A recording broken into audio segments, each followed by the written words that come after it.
தோழர்களே, தமிழ்நாடு கலை இலக்கிய பெருமன்றம் முன்னெடுத்திருக்கிற மகத்தான இலக்கிய பணியில் நாம் தொடர்ந்து ஆளுமைகளால் கரம் கோர்த்து தமிழ் கூறும் நூலகத்திற்கு புதிய வடிவில் புதிய இலக்கிய நோக்கில் நாம் ஒவ்வொரு நாளும் முன்னெடுத்து பயணித்துக் கொண்டிருக்கிறோம். தோழமைகளே, ஆளுமைகளே, நம்முடைய பயணம் என்பது ஒரு தொடரோட்டம் போல நகர்ந்து கொண்டிருந்தாலும் ஒவ்வொரு நாளும் புதிய புதிய செய்திகளை நாமே கற்றுக்கொள்ளுகிற அளவில் நம்மை நெறிப்படுத்துகிற வகையில் இந்த நிகழ்வு ஒவ்வொரு நாளும் சிறப்பும் பெருமையும் சேர்த்துக் கொண்டிருப்பதை நாம் அனைவரும் அறிந்ததே ஆகும்.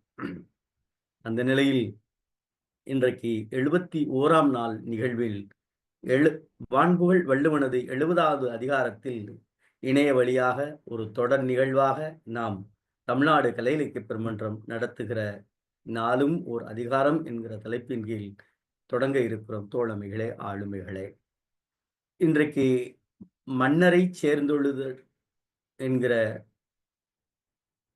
முற்றோதலை செய்வதற்காக புதுச்சேரியிலே இருக்கக்கூடிய டொன் போஸ்கோ மெட்ரிக் மேல்நிலைப்பள்ளி, அதாவது தாகூரில் இருக்கக்கூடிய லால்பேட்டையில் இருக்கக்கூடிய அந்த டொன் போஸ்கோ மெட்ரிக் மேல்நிலைப் பள்ளியில் பயிலக்கூடிய 5ஆம் வகுப்பு மாணவி ஸ்ரீமதி அவர்கள் இன்றைக்கு நம்மோடு பயணிக்க இருக்கிறார்கள். நம்முடைய அருமை மாணவி படிப்பில் பெரும் சுட்டி, படிப்பதில் நல்ல ஆர்வம் மிக்கவர், நல்ல கலைநயம் மிக்கவர். அவர் பல்வேறு திறமைகளை கொண்டு அந்த பள்ளிக்கு பெருமை சேர்த்து வருகிறார் என்பதை நாம் சிறப்பாக பார்க்கிறோம். அதே போல குறிப்பாக இன்றைக்கு முற்றோதல் செய்யக்கூடிய அந்த மாணவியினுடைய பெற்றோர், அவருடைய தாயார் அன்னை அவர்கள் இன்றைக்கு உரைப்பொழிவில் சிறப்பு சேர்க்க இருக்கிறார். முனைவர் வி ஹரி விஜய தீபா அவர்கள் இன்றைக்கு நம்மோடு பயணிக்க இருக்கிறார். இவர் விழுப்புரம் மாவட்டத்தில் இருக்கக்கூடிய பரம்பையில் இருக்கக்கூடிய ராசா கலை மற்றும் அறிவியல் கல்லூரியுடைய தமிழ் துறையினுடைய உதவி பேராசிரியராக அம்மா அவர்கள் பணியில் இருக்கிறார்கள். இளங்கலை பட்டப்படிப்பை புதுச்சேரியில் இருக்கக்கூடிய பாரதிதாசன் மகளிர் கல்லூரியிலும், முதுநிலை பட்டப்படிப்பை புதுவை பல்கலைக்கழகத்திலும், இளம் முனைவர் பட்டத்தை புதுவை பல்கலைக்கழகத்தில் ஒப்பீட்டு நோக்கில் பொருணராற்றுப்படை பட்டினப்பாலை என்கிற 2 ஒப்பீட்டு ஆய்வையும், தன்னுடைய முனைவர் பட்ட ஆய்வினை சங்க இலக்கியத்தில் புலங்கு பொருள் பண்பாடு என்கிற தலைப்பின் கீழ் புதுவை பல்கலைக்கழகத்திலும் ஆய்வால் பெருமை சேர்த்த பெருந்தகையாளர் அம்மா ஹரி விஜய தீபா அவர்கள். இவர் அவை மட்டுமல்லாது கல்லூரியில் இளங்கலை கல்வியல் பட்டப்படிப்பும் நிறைவு செய்திருக்கிறார்கள். பல்கலைக்கழக பேராசிரியராக கல்லூரியினுடைய ஆசிரியருக்கான தகுதி தேர்வான நெட் தேர்வையும் அவர்கள் ஒரு முறை அல்ல 3 முறை அவர்கள் அதை ஒரு ஒரு ஒரு ஒரு ஒரு ஒரு மன நிறைவாகவே செய்திருக்கிறார்கள். அப்படி 3 முறை அவர்கள் நிறைவு செய்திருக்கிறார்கள். JRF, அது பெரிய விஷயம். அதையும் அம்மா அவர்கள் 2010 நிறைவு செய்திருக்கிறார்கள். மொத்தம் 4 முறை. அதுபோல கணினி துறையிலும் முதுகலையில் இருக்கக்கூடிய டிப்ளமோ முதுகலை கம்ப்யூட்டர் அப்ளிகேஷன் படிப்பையும் நிறைவு செய்திருக்கிறார்கள். தட்டச்சு தெரிந்த நம்முடைய அம்மா அவர்கள் பல்வேறு விருதுகளுக்கு சொந்தக்காரர். தமிழ்தாய் பவுண்டேஷன் வழங்கிய நல்லாசிரியர் விருது 2023 பெற்றிருக்கிறார். வள்ளுவர் விருது, உலக சாதனையாளர் விருது என பெருமை சேர்த்திருக்கக்கூடிய நம்முடைய பேராளர் தமிழ் தூதர் என்கிற அந்த பட்டய படிப்பையும் நிறைவு செய்திருக்கிறார். அம்மா அவர்களை பற்றிய தரவுகளை சொல்ல வேண்டும் என்றால் சொல்லிக்கொண்டே போகலாம். காரணம், அவருடைய உழைப்பினுடைய மகத்துவத்தை நாம் அறிய முடிகிறது. ஆக 2 ஆளுமைகள் நம்மோடு இணைந்திருக்கிறார்கள். முதல்ல அதிகாரத்தை முற்றோதல் செய்வதற்காக ஸ்ரீமதி அவர்களை அன்போடு தமிழ்நாடு கலை இலக்கிய பெருமன்றம் மனநிறைவோடு அழைக்கிறது. அருமை குழந்தையே, முற்றோதல் தருக.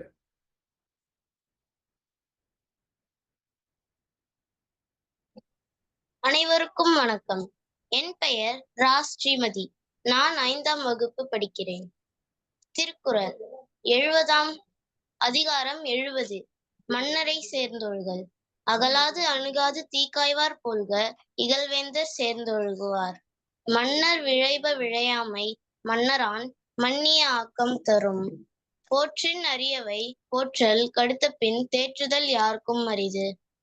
செவிச்சொல்லும் சேர்ந்த நகையும் அவித்தொழுகல்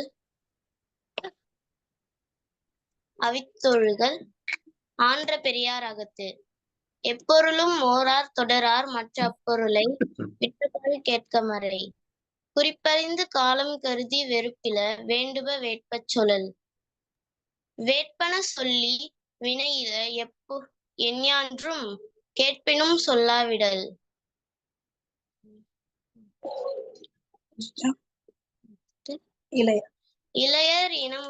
இளையர் இனமுறையார் என்றிகழார் நின்ற ஒளியோடு ஒழுகப்படும். கொளப்பட்டேம் என்றெண்ணி கொள்ளாத செய்யார் துலக்கற்ற காட்சியவர்.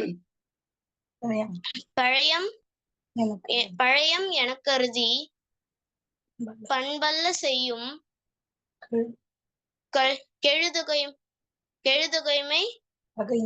கெழுதகைமை கேடு தரும். நன்றி. மகிழ்ச்சி. நல்லா சொன்னீங்க, மனப்பாடமா சொன்னீங்க. ரொம்ப மகிழ்ச்சி. நல்லா படிக்கணும். வாழ்த்துக்கள். கல்வியால் சிறக்கணும் அப்படிங்கிறது இந்த மன்றம் வாழ்த்துக்கிறது. உங்களுடைய பெற்றோர் பெயர் சொல்லுங்க. அம்மா பெயர் ஹரி விஜய தீபா, அப்பாவின் பெயர் ரஞ்சித் குமார். ரஞ்சித் குமார் ஹரி விஜய தீபா அவர்களுடைய இணையருடைய அருமை மகள் இன்றைக்கு முற்றோதல் செய்த நம்முடைய புதுச்சேரியில் இருக்கக்கூடிய லால்பேட்டையில் இருக்கக்கூடிய தாகூர் நகரில் இருக்கக்கூடிய தொன் பொஸ்கோ மெட்ரிக் மேல்நிலைப்பள்ளியினுடைய 5ஆம் வகுப்பு மாணவியான ஸ்ரீமதி அவர்களுக்கு தமிழ்நாடு கலை இலக்கிய பெருமன்றம் நெஞ்சம் நிறைந்த வாழ்த்துக்களையும் பாராட்டுகளையும் பதிவு செய்கிறது.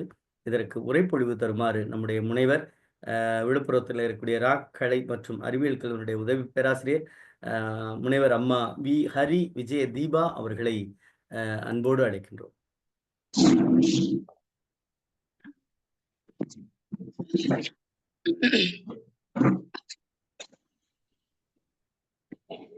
எங்கள் வாழ்வும் எங்கள் வளமும் மங்காத தமிழ் என்று சங்கே முழங்கு என்று பாடிய எம்புல கவிஞன், புதுவை கவிஞன், புரட்சி கவிஞன் பாரதிதாசன் வழி நின்று என் தமிழ்த்தாயை முதற்கண் வணங்கி மகிழ்கின்றேன்.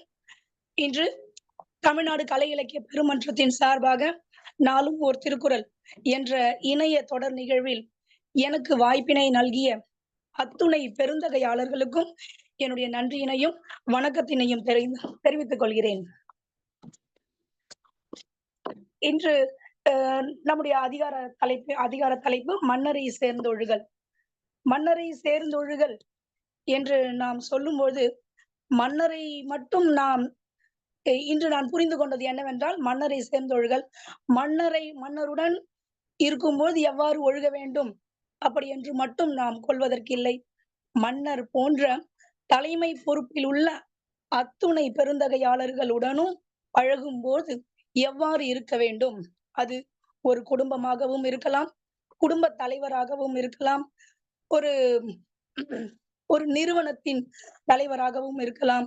கல்லூரி நிறுவனம் என்றால் ஒரு துறை தலைவர் அல்லது கல்லூரி முதல்வர், இது போன்ற தலைமை பொறுப்பில் உள்ளவர்களுடன் எவ்வாறு பழக வேண்டும் என்று இந்த பொருளின் அடிப்படையில் தான் மன்னரை சேர்ந்தொழுகல் என்ற இந்த தலைப்பினை நான் பார்க்கின்றேன்.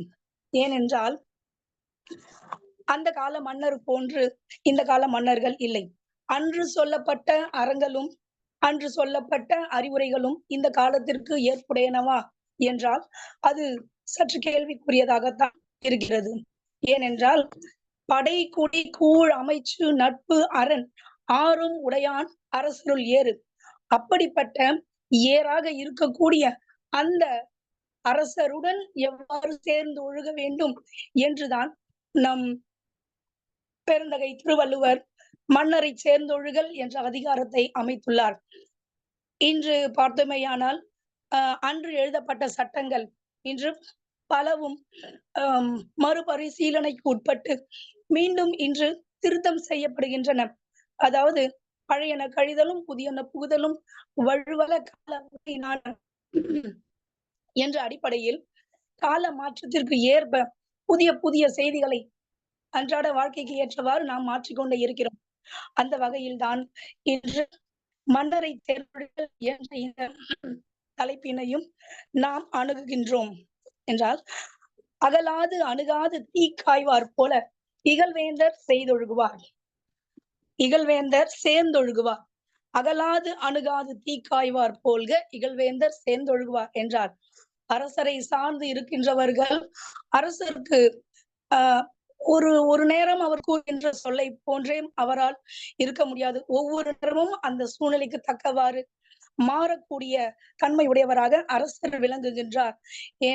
எனவே அவருடன் சேர்ந்து இருக்கின்றவர்கள் எவ்வாறு இருக்க வேண்டும் என்றால், ஒரு பனிக்காலத்தில் ஒரு குளிர்காலத்தில் தன் உடலுக்கு சூடேற்றி கொள்ளும் அளவுக்கு நெருப்பினை உண்டாக்கி தீ மூட்டுபவர்கள் எவ்வாறு அந்த நெருப்பினை விட்டு அகலாமலும் உடன் சேர்ந்து மிகவும் அணுகி செல்லாமலும் ஒரு இடைவெளி விட்டு இருக்கின்றார்களோ, அதே போன்று மன்னருடன் சேர்ந்து ஒழுகுகின்றவர்கள் மன்னருடன் மிகவும் நெருங்காமலும் அவரை விட்டு விலகி செல்லாமலும் இருக்க வேண்டும் என்று கூறப்பட்டுள்ளது. இது என்னவென்றால், இந்த சூழ்நிலை, இந்த குரல் மன்னருக்கு மட்டுமல்லாமல் உள்ள, அதாவது நண்பர்களுக்கும் பொருத்தமாக இருக்கும். பெரியவர்கள் கூட பழகும் போதும், ஆசிரியர்கள் கூடவும் நன்னூலார் இதே கருத்தை பயன்படுத்தியுள்ளார். என்னவென்றால், இதே கருத்து, அதாவது அழலின் நீங்கான் அணுகான் அஞ்சி நிழலின் நீங்கான் நிறைந்த நெஞ்சமோடு எத்திரத்து ஆசான் உவக்கும் அத்திரம் அறத்திற்திரியாது படர்ச்சி வழிபாடே என்று சொல்லியுள்ளார். அதாவது என்னவென்றால், அழலின் நீங்கான் அணுகான் அஞ்சி, இதே செய்திதான் ஆசிரியரும் மாணவரும் பழகும் முறைமையை பவனந்தி முனிவர் நன்னூலார் எழுத்ததிகாரத்தில் சொல்லியுள்ளார். அழலின் நீங்க அதே போன்றுதான். அதாவது ஆசிரியர் பாடம் உரைக்கும் பொழுது ஆசிரியருடைய கருத்துக்களை நாம் கேட்க வேண்டும். ஆசிரியர் அன்பாக பழகுகின்றார் என்று அவருடன் மிகவும் நெருங்காமலும், ஆசிரியரை விட்டு ஆசிரியர் திட்டுகின்றார் என்றால் அவரை விட்டு விலகி செல்லாமலும், நடுவு நிலைமையோடு அவருடைய நம் அறிவுரை ஏற்று அவருடன் சேர்ந்து ஒழுக வேண்டும். இவ்வாறுதான் நான் இந்த மன்னரை சேர்ந்தொழுகல் என்ற இந்த அதிகாரத்தை காணுகின்றேன். அதே போன்று இதே கருத்தை தான் பவனந்தி முனிவர் பயன்படுத்தியுள்ளார் என்ற கருத்தினை நாம் இங்கு பதிவு செய்து, இது எல்லாருக்கும் தேவையான ஒரு கருத்தாகும். அடுத்ததாக, மன்னர் விழையாமை மன்னரால் மன்னிய ஆக்கம் தரும். மன்னர் விழையாமை மன்னரால் மன்னிய ஆக்கம் தரும். இது இக்கருத்தினை எவ்வாறு சொல்லலாம் என்றால், மன்னர் விழைபவற்றை, மன்னர் விரும்புகின்றவற்றை தான் நாம் விரும்பாமல் இருந்தால் மன்னரால் நமக்கு நிறைய பெயர்கள் கிடைக்கப்பெறும் என்று அர்த்தம். இது என்னவென்றால், நமக்குள்ளாக ஒற்றுமை குறைபாடு ஏற்படாதவன் சொல்லப்பட்டுள்ளது. ஒரு பொருளை ஒருவர் விரும்புகிறார் என்றால், அதே பொருளை அனைவரும் விரும்பினோம் என்றால் நமக்குள் சண்டைகள், பிணக்குகள் ஏற்படும். அது மன்னராக இருந்தாலும் சரி, வேறு யாராக இருந்தாலும் சரி, ஒருவர் ஒரு பொருளை விரும்புகிறார் என்றால் அதை அவரிடம் விட்டுவிட வேண்டும். வேறொன்றை விரும்பினால் யாருக்கும் எந்த தீங்கும் நேராமல் மனக்கசப்புகள் எதுவும் ஏற்படாத வண்ணம் இருக்கலாம். அதேதான் என்ன சொல்கிறேன் என்றால், மன்னர் விழையாமை மன்னரால் மன்னிய ஆக்கம் தரும். மன்னரால் மன்னிய ஆக்கம் தர வேண்டும் என்றால், மன்னரால் மன்னிய ஆக்கத்தினை நாம் பெற வேண்டும் என்றால், மன்னர் விரும்புகின்றவற்றை நாம் விரும்பாமல் தவிர்க்க வேண்டும். இத எல்லா சூழ்நிலைகளுக்கும் நாம் பயன்படுத்திக் கொள்ளலாம்.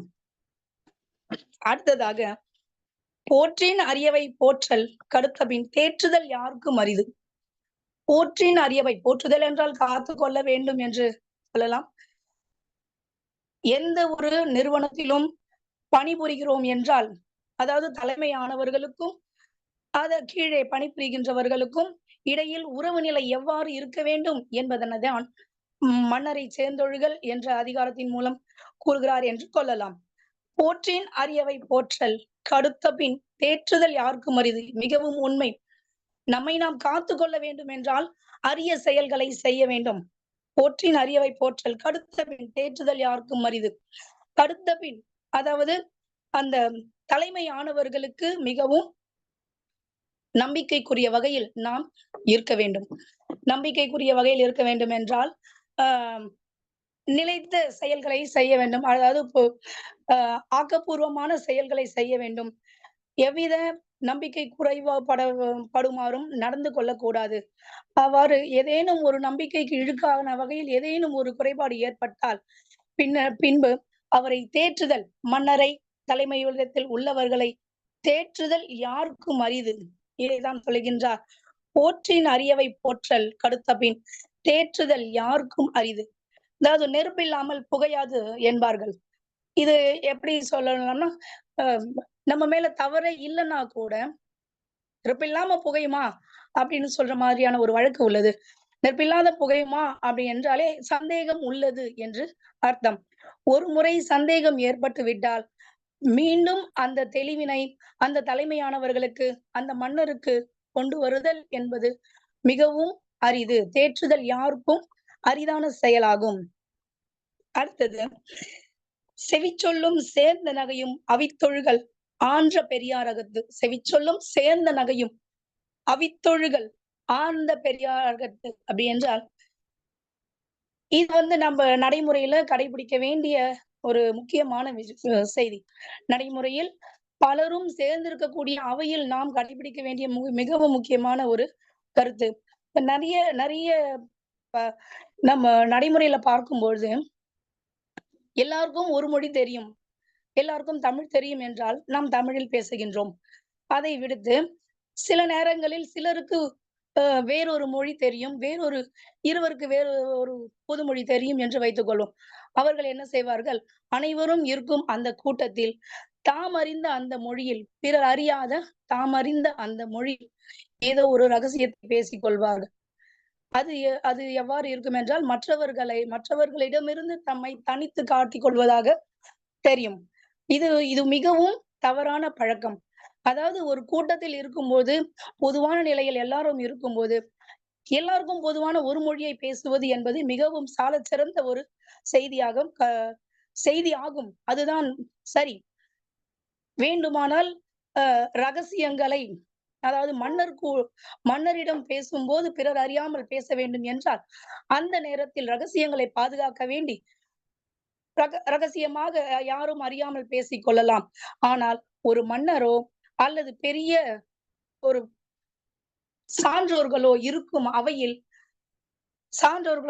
அவையில் செவிச்சொல்லும் சேர்ந்த நகையும் என்பது, செவிச்சொல்லும் என்றால் காதோடு காதாக ரகசியம் பேசுவதும், அதனூடே நகைச்சுவையாக சிரித்துக் கொள்வதும் என்பது மிகவும் கண்டிக்கத்தக்கதாகும். அதனை அவித்து ஒழுக வேண்டும். அதனை போக்கி, அதனை ஒழித்து ஒழுக வேண்டும், நடக்க வேண்டும் என்பது வள்ளுவர் பெருந்தகையின் கருத்தாக விளங்குகிறது. செவிச்சொல்லும் சேர்ந்த நகையும் அவித்தொழுகல் ஆன்ற பெரியாரகத்து. அடுத்ததாக, எப்பொருளும் ஓரார் தொடரார் மற்ற பொருளை விட்டக்கால் கேட்கும் அறை.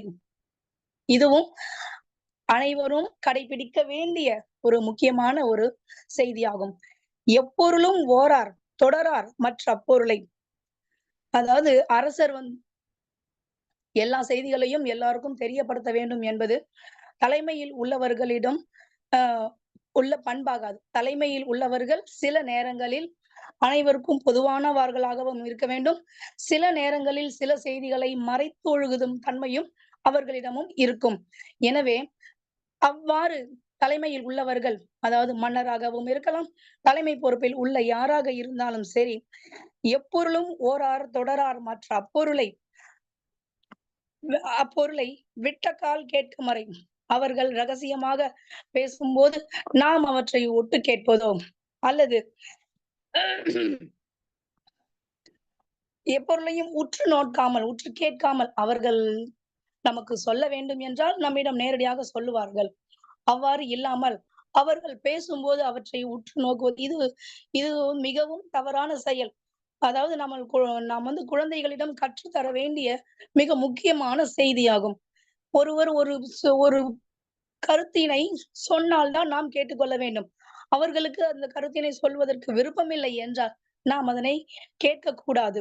அதுபோல்தான் மன்னராக இருந்தாலும் சரி, தலைமை பொறுப்பில் உள்ளவர்கள் யாராக இருந்தாலும் சரி, அவர்கள் மறைத்து ஒழுகும், அதாவது பிறர் அறியாமல் சொல்லி பேசுகின்ற அந்த செய்திகளை நாம் உற்று நோக்கவும் அல்லது பார்க்கவும் கூடாது.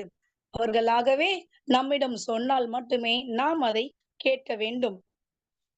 இதனைத்தான் சொல்லுகின்றார், எப்பொருளும் ஓரார் தொடரார் மற்ற அப்பொருளை விட்டக்கால் கேட்க மறை. அவர்களாகவே விட்டக்கால் வாய்விட்டு அவர்கள் உரைக்கும் போது அதனை கேட்டுக்கொள்ள வேண்டும். அதை விடுத்து தாமாக சென்று அவர்களிடம் அது பற்றி தொடர்ந்த கேள்விகளை எழுப்புவதோ, அது பற்றி வினவுவதோ, அவர்கள் பேசும்போது உற்று கேட்பதோ இவையெல்லாம் செய்யக்கூடாத செயல்களாகும். அடுத்ததாக, குறிப்பறிந்து காலம் கருதி வெறுப்பில வேண்டுபவ வேட்பச் சொல்லல். இது நாம் வீடுகளில் பார்ப்பதுண்டு. குறிப்பறிந்து காலம் கருதி வெறுப்பில வேண்டுபவ வேட்பச் சொல்லல். குறிப்பறிந்து நாம், அதாவது நமக்கு வேண்டும் விரும்புகின்றவற்றை சொல்லி, குறிப்பறிந்து நாம் ஒரு பொருளை கேட்கிறோம் என்றால், அவர்கள் இப்போ ஒரு குடும்பத்திலேயே வச்சுக்கலாமே, ஒரு ஒரு குழந்தை ஒரு அப்பா கிட்ட ஒரு பொருள் வேணும் என்று கேட்கிறார். அப்பாவுடைய சூழ்நிலை வேறாக இருக்கும், அவருடைய பொருளாதார சூழ்நிலை வேறாக இருக்கும். அப்பொழுது அந்த பெண்ணோ அந்த பையனோ என்ன செய்கிறார்கள் என்றால், இந்த நேரத்தில் அப்பாவிடம் இதை சென்று கேட்கலாமா? குறிப்பறிந்து காலம் கருதி இந்த நேரத்தில் சென்று இதை கேட்கலாமா என்று வெறுப்பில, குறிப்பறிந்து காலம் கருதி வெறுப்பில வேண்டுப வேட்பச் சொல்லல். அவர் வேண்டும் பொழுது வேண்டியவற்றை சொல்ல வேண்டும், வேண்டும் பொழுது வேண்டியவற்றை சொல்ல வேண்டும் என்று சொல்லி இருக்கிறார். அப்போ ஒருவரிடம் பேசும் பொழுதோ, தலைமையிடத்தில் உள்ளவர்களிடம் பேசும் பொழுதோ அவர்களின் குறிப்பை அறிந்து கொள்ள வேண்டும். அவர்கள் எந்த மனநிலையில் இருக்கிறார்கள் என்பதை அறிந்து கொள்ள வேண்டும். நாம் பேச இருக்கின்ற காலம், இந்த காலம் இதனை பேசுவதற்கு ஏற்ற காலமா என்பதையும் கருதி கொள்ள வேண்டும். வெறுப்பில அவர்கள் வெறுப்படையாத வண்ணம், மன்னர் வெறுப்படையாத வண்ணம் நாம் சொல்ல வேண்டிய செய்திகளை சொல்ல வேண்டும். வேண்டுபவர் அவர்கள் வேண்டும்வற்றை, அவர்களுக்கு தேவையானவற்றை அவர்கள் விரும்பும் போது வேட்பச் சொல்லல் என்றால் அவர்கள் விரும்பும் போது சொல்ல வேண்டும். இந்த கருத்துக்கள் எல்லாம் எல்லாருக்கும் பொருந்தக்கூடியவை, ஒருவருக்கு மட்டும்தான் என்று இல்லாமல் எல்லாருக்குமான ஒரு செய்தியை மன்னரை சேர்ந்தொழுகல் என்ற தலைப்பினில் திருவள்ளுவர் ஐயா அவர்கள் கூறியுள்ளார்கள். அடுத்ததாக, வேட்பன சொல்லி வினையில எஞ்ஞான்றும் கேட்பினும் சொல்லாவிடல். வேட்பன சொல்லி வினையில எஞ்ஞான்றும் கேட்பன சொல்லாவிடல். சொல்லிற் பயனுடைய சொல்லற்க. இதைதான் திருவள்ளுவர் முன்னதாகவே சொல்லியிருக்கிறார். சொல்லிற் பயனுடைய சொல்லற்க, சொல்லிற் பயனிலா சொல். இதையேதான் மன்னரிடம் ஒழுகும் போதும் சொல்லி இருக்கிறார். வேட்பன சொல்லி வினையில எஞ்ஞான்றும், மன்னருக்கு வேட்பன விரும்பியவற்றை, தேவையானவற்றை சொல்ல வேண்டும். பயனற்ற சொற்களை மன்னரே கேட்டாலும் கூட சொல்லக்கூடாது, சொல்லாமல் விட்டுவிட வேண்டும் என்பது நம்முடைய கருத்தாக இங்கு இருக்கின்றது. வேட்பன சொல்லி வினையில எஞ்ஞான்றும் கேட்பினும் சொல்லாவிடல். நம்ம குழந்தைகளிடமாக இருக்க வேண்டும், வேறு யாரிடமாகவும் பேசும்போது தேவையற்ற பேச்சுகளை தவிர்க்க வேண்டும். சொல்லி பயனில்லாத சொற்களை நாம் தவிர்த்து, தேவையான இந்த இடத்தில் இந்த சொற்களை பேசுதல் சரியா என்று நாம் சிந்தித்து அந்த இடத்தில் செயல்பட வேண்டும். இதைத்தான் திருவள்ளுவரும் சொல்லுகின்றார். அடுத்ததாக, இளையர் இனமுறையர் என்று இகழார் நின்ற ஒளியோடு ஒழுகப்படும். இளையர் இனமுறையர், அதாவது மன்னராக இருக்கட்டும், வேறு யாராக இருந்தாலும் சரி, இவர் இளையர். தலைமை பொறுப்பில் உள்ளவர்களை அவருடன் நாம் ஒப்பிட்டு பார்த்து, நம்மை நாம் ஒப்பிட்டு பார்த்து, இவர் நம்மை விட சிறியவர், இவர் நம்மை விட சிறியவர், இனமுறையில் இவர் இந்த உறவு முறை நமக்கு வேண்டும் என்று இகழாமல், அவர்கள் எந்த நிலையில் உள்ளார்களோ, அவர்கள் எந்த புகழோடு அங்கு இருக்கின்றார்களோ அவர்களை அவ்வாறே நாம் பார்ப்பது மிகவும் பொருத்தமானதாகவும் மிகவும் மிகவும் சால சிறந்ததாக கருதப்படுகிறது. என்றால், என் தந்தையார் இவ்வாறுதான் செய்வார்கள். உடன் பயின்றவர்கள் பெரிய பெரிய துறைகளில் பணியாற்றுவார்கள், பெரிய பெரிய பொறுப்புகளில் இருப்பார்கள். அப்பொழுது என்ன செய்வார்கள், அவர் தம்முடன் பயின்றவர் ஆயிற்றே என்று அந்த நட்பு முறையோடு சென்று அங்கு அவர்களுடன் பழக மாட்டார்கள். சென்று அவர்களுக்கு அந்த இடத்தில் என்ன மரியாதை கொடுத்து பழக வேண்டுமோ அதனை கொடுத்து பழகி பின்னர் வந்து சொல்லும் பொழுது அவர் என்னுடன் பயின்றவர், இல்லை இல்லை அவருடன் நான் பயின்றேன், அவர் மாற்றி சொல்லுவார்கள். அதை போலத்தான், அதாவது இளையர் இனமுறையர் என்று இகழார். இவர் இளையவர், இவர் இந்த உறவுமுறை எனக்கும் அவருக்கும் இந்த உறவுமுறை இருக்கிறது என்று இகழாமல் நின்ற ஒளியோடு நின்ற ஒளியோடு நின்ற ஒளியோடு ஒழுகப்படும் என்றால் அவர் எந்த புகழுடன் இருக்கின்றார்களோ அவ்வாறே நாம் அவர்களை நடத்த வேண்டும், அவர்களிடம் நடந்து கொள்ள வேண்டும். அடுத்ததாக கொலப்பட்டேன் என்றெண்ணி கொல்லாத செய்யார் துலக்கற்ற காட்சியவர். கொலப்பட்டேன் என்றெண்ணி கொல்லாத செய்யார் துலக்கற்ற காட்சியவர். அதாவது மிகுந்த அறிவுடையவர்கள், ஆசிரியருடன் நெருங்கி பழகக்கூடியவர்கள், அதாவது மிகவும் விரும்பியவர்கள் என்று இருக்கக்கூடிய தலைமையுடன் நெருக்கமுடையவர்கள் கொலப்பட்டேன் என்று எண்ணி கொல்லாத செய்யார். கொல்லாத செய்யாரா என்றால் அவர், அதாவது மன்னர், தலைமை பொறுப்பு அல்ல ஆசிரியர் யாராக இருந்தாலும் அவர்கள் விரும்பாத செயல்களை செய்ய மாட்டார்கள். எப்படிப்பட்டவர்கள் செய்ய மாட்டார்கள்? துலக்கற்ற காட்சியவர், அதாவது தெளிந்த அறிவினை உடையவர்கள் யாராக இருந்தாலும் மன்னருடன் நாம் நெருங்கிய நட்பு கொண்டோம், நெருங்கிய உறவை உடையவும் என்று எண்ணிக்கொண்டு அவர்கள் விரும்பாத செயல்களை செய்ய மாட்டார்கள். அதாவது விளங்கிய அறிவு கொண்டவர்கள் மன்னருக்கு, தலைமையானவர்களுக்கு தேவையில்லாத கொல்லாத செயல்களை செய்ய மாட்டார்கள். அவர்கள் விரும்பாத செயல்களை செய்யவே மாட்டார்கள். அடுத்ததாக பழையம் என கருதி பண்பல்ல செய்யும் கெழுதகைமை கேடு தரும். பழையம் என கருதி பண்பல்ல செய்யும் கெழுதகைமை கேடு தரும். கிட்டத்தட்ட பார்க்கும் பொழுது முன்னர் சொன்ன அந்த குறளும் இதுவும் ஒரே பொருளுடைய குறள்களா பாக்களாகவே இருக்கின்றன.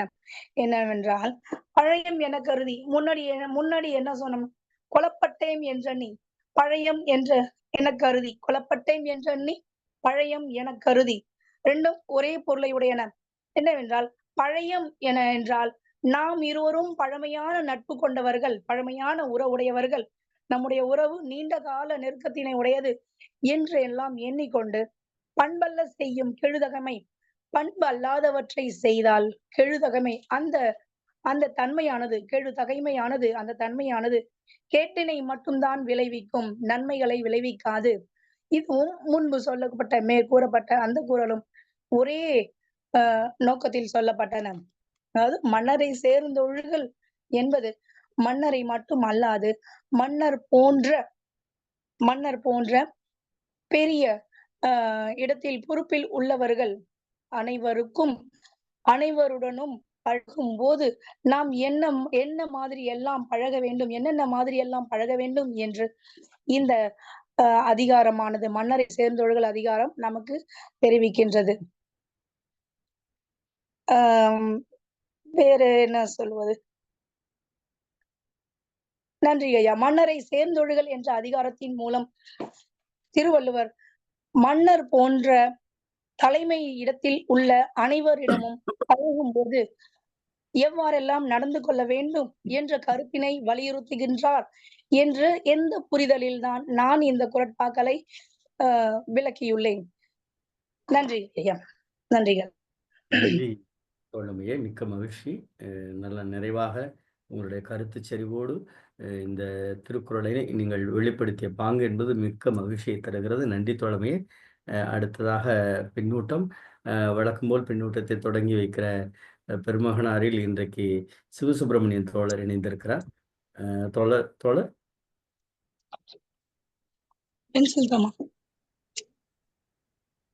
அன்பான தோழர்கள் அனைவருக்கும் வணக்கம். கேமரா தெரியல, வீடியோ தெரியல.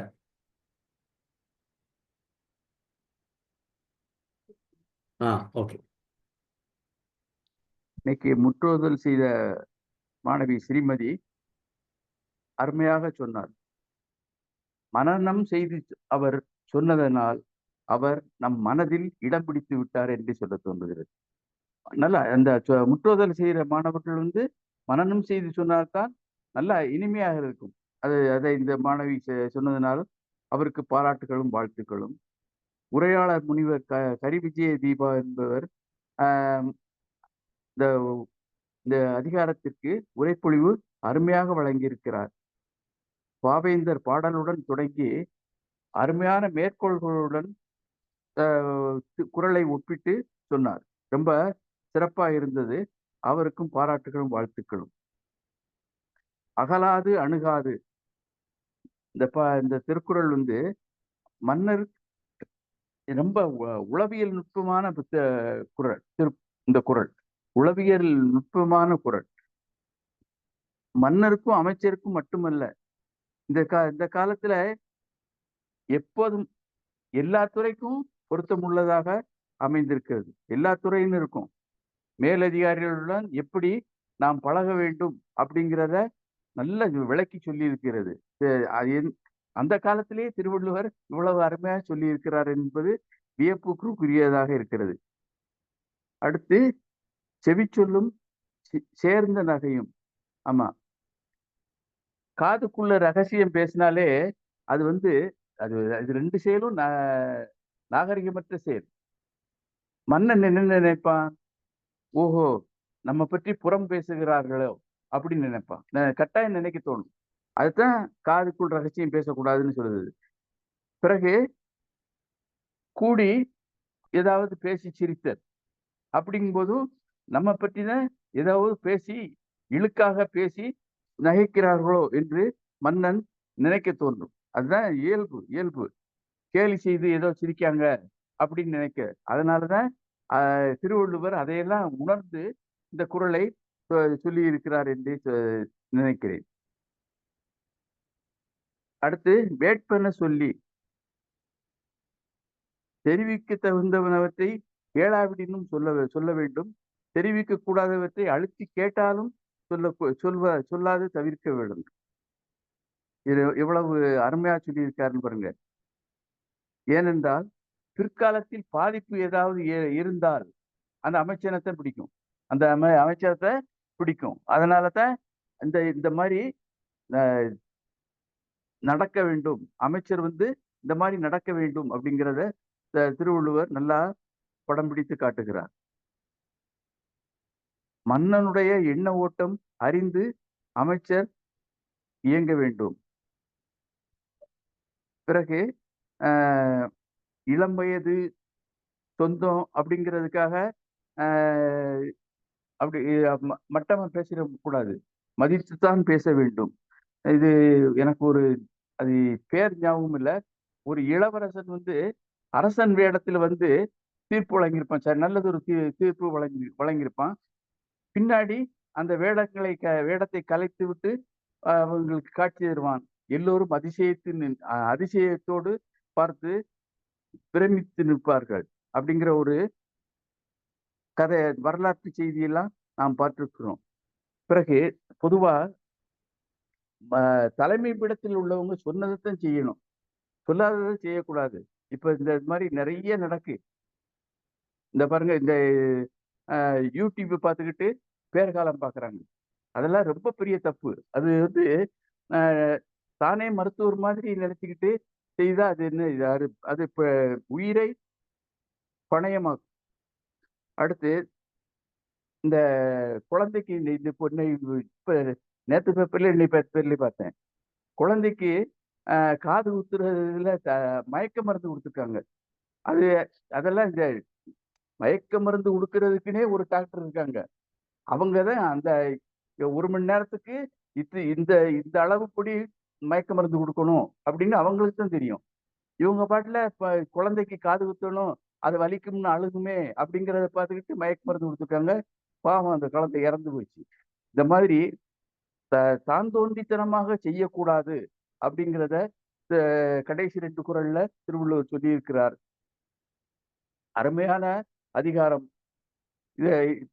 இந்த அதிகாரம் இப்பவும் எல்லா துறையினருக்கும் பயன்படும் என்று சொல்லி என்னுடைய பின்னூட்டத்தை நிறைவு செய்து கொள்கிறேன். வாய்ப்புக்கு நன்றி. வணக்கம். நன்றி தோழமையே. கணேசன் சாத்தூர். தோழர்கள் அனைவருக்கும் வணக்கம். பேராசிரியர் கேக்குதா? நல்லா கேக்குது. இன்றைய அதிகாரத்தினுடைய தலைப்பு மன்னரை சேர்ந்து உழுகல். அதாவது மன்னரை சேர்ந்து உழுகல் என்று சொல்லும் போது எதுன்னு நம்ம பார்க்கலாம். அதற்கு முன்றாக முற்றோதல் செய்த மாணவி ஸ்ரீமதி மதியென்றால்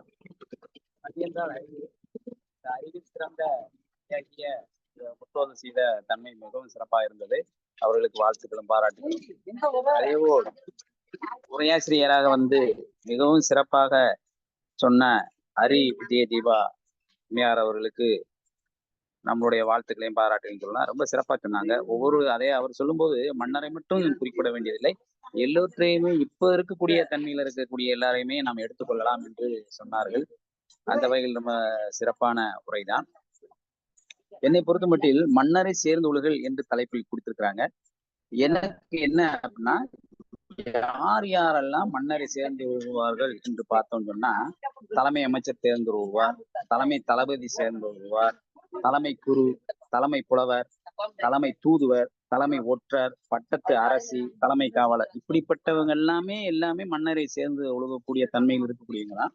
இந்த 10 அதிகாரங்களுமே யாரை சேர்ந்து ஒழுக வேண்டும் என்று சொல்வதாக ஒரு மறைமுகமாத்தான் இருக்கின்றது. ஒருவேளை இந்த அமைச்சியல் என்ற அதிகாரத்தில் இருக்காங்க, நாம அமைச்சர்னு எடுத்துக்கொள்ளலாமா என்று அது ஒரு நம்ம தெளிவுபடுத்திக் கொள்ள வேண்டிய ஒரு சிந்தனை தான். அந்த மாதிரி பார்க்கும்போது அந்த எண்ணம் அதாவது தொக்கி நிற்குது. அதாவது நம்மிடம் இல்ல, என்னிடத்தில் தொக்கி நிற்கிறது. அந்த தெளிவு வந்து இவர் வந்து யாரை சொல்ல வருகிறார் என்று நம்ம கொஞ்சம் புரிஞ்சுக்கிட வேண்டியிருக்கு. அதே சமயத்தில் 2வது குறளும் 7வது குறளும் பாத்தீங்கன்னா, மன்னர் விளைவ விளையாமை மன்னரால் மன்னி ஆக்கம் தரும். அப்ப மன்னர் எதை விரும்புவதை விரும்பாமல் இருக்க வேண்டும் என்று சொல்கிறார் என்று ஒரு தெளிவான ஒரு எடுத்துக்கிட முடியல. அதாவது அவர் எதை வந்து நினைச்சாலும் அந்த அவர் மன்னர் விரும்புவதை இவர் விரும்பக்கூடாதுன்னு சொல்றாங்க. அப்ப மன்னர் வந்து வளர்ச்சியை பற்றி மன்னர் விரும்புறாருன்னு வச்சுக்கிடுவோம். அப்ப அதை வந்து விரும்ப மாட்டேன்னு நம்ம எடுத்துக்கிட முடியாது. அப்ப இதுக்கு வந்து கொஞ்சம் கருத்து வந்து முரண்பட்டு அந்த இதுல வந்து திருக்குறளுடைய அதிகாரத்துல அந்த சொல்லக்கூடிய கருத்து கொஞ்சம் முரண்பட்டு நிற்குது. இன்னொன்று பாத்தீங்கன்னா 7வது குறள் பாத்தீங்கன்னா அந்த குறளுக்கும் இந்த குறளுக்கும் ஒரு வேறுபட்டு இருக்குது. அதாவது வேட்பன சொல்லி வினையில எஞ்ஞான்றும் கேட்பினும் சொல்லாவிடல். இதுல பாத்தீங்கன்னா விரும்புவற்றை சொல்லணும். அதுல அவர் விரும்புறத வந்து ஏத்துக்கிட கூடாது, இது சொல்லணும். அப்ப சொல்லணும் ஏத்துக்கணும் ரெண்டும் ஒரே அர்த்தத்துலதான் சொல்ல வேண்டிய ஒரு சூழ்நிலை வருது. விரும்புவற்றை சொல்லணும் என்று சொன்னால் ஏற்றுக்கொண்ட வள்ளுவர் வந்து இந்த இடத்துல சொல்றாரு. அப்ப இந்த 2 குறளுமே ஒரு வேறுபாடு தொக்கி நிக்கிற மாதிரி தெரியுது. அடுத்து 9வது குறளை பாத்தீங்கன்னா, உளப்பட்டேம் என்றெண்ணி கொள்ளாது செய்யா துளக்கற்ற காட்சியவர். இதுலயும் அதைத்தான் சொல்றாரு. மன்னர் விரும்பாததை செய்யக்கூடாது என்று சொல்வதாக, விரும்பாததை செய்யக்கூடாது என்று சொல்வதாக. அப்ப அந்த இடத்துல விரும்புறதை செய்யக்கூடாதுன்னு சொல்றாரு. அப்ப இதுல விரும்பாததை செய்யக்கூடாதுன்னு சொல்றாரு. அப்ப மன்னர் செய்ய விரும்புவதா இல்ல விருப்பம் இல்லாததா என்று எப்படி தெரிந்து கொள்ள முடியும்?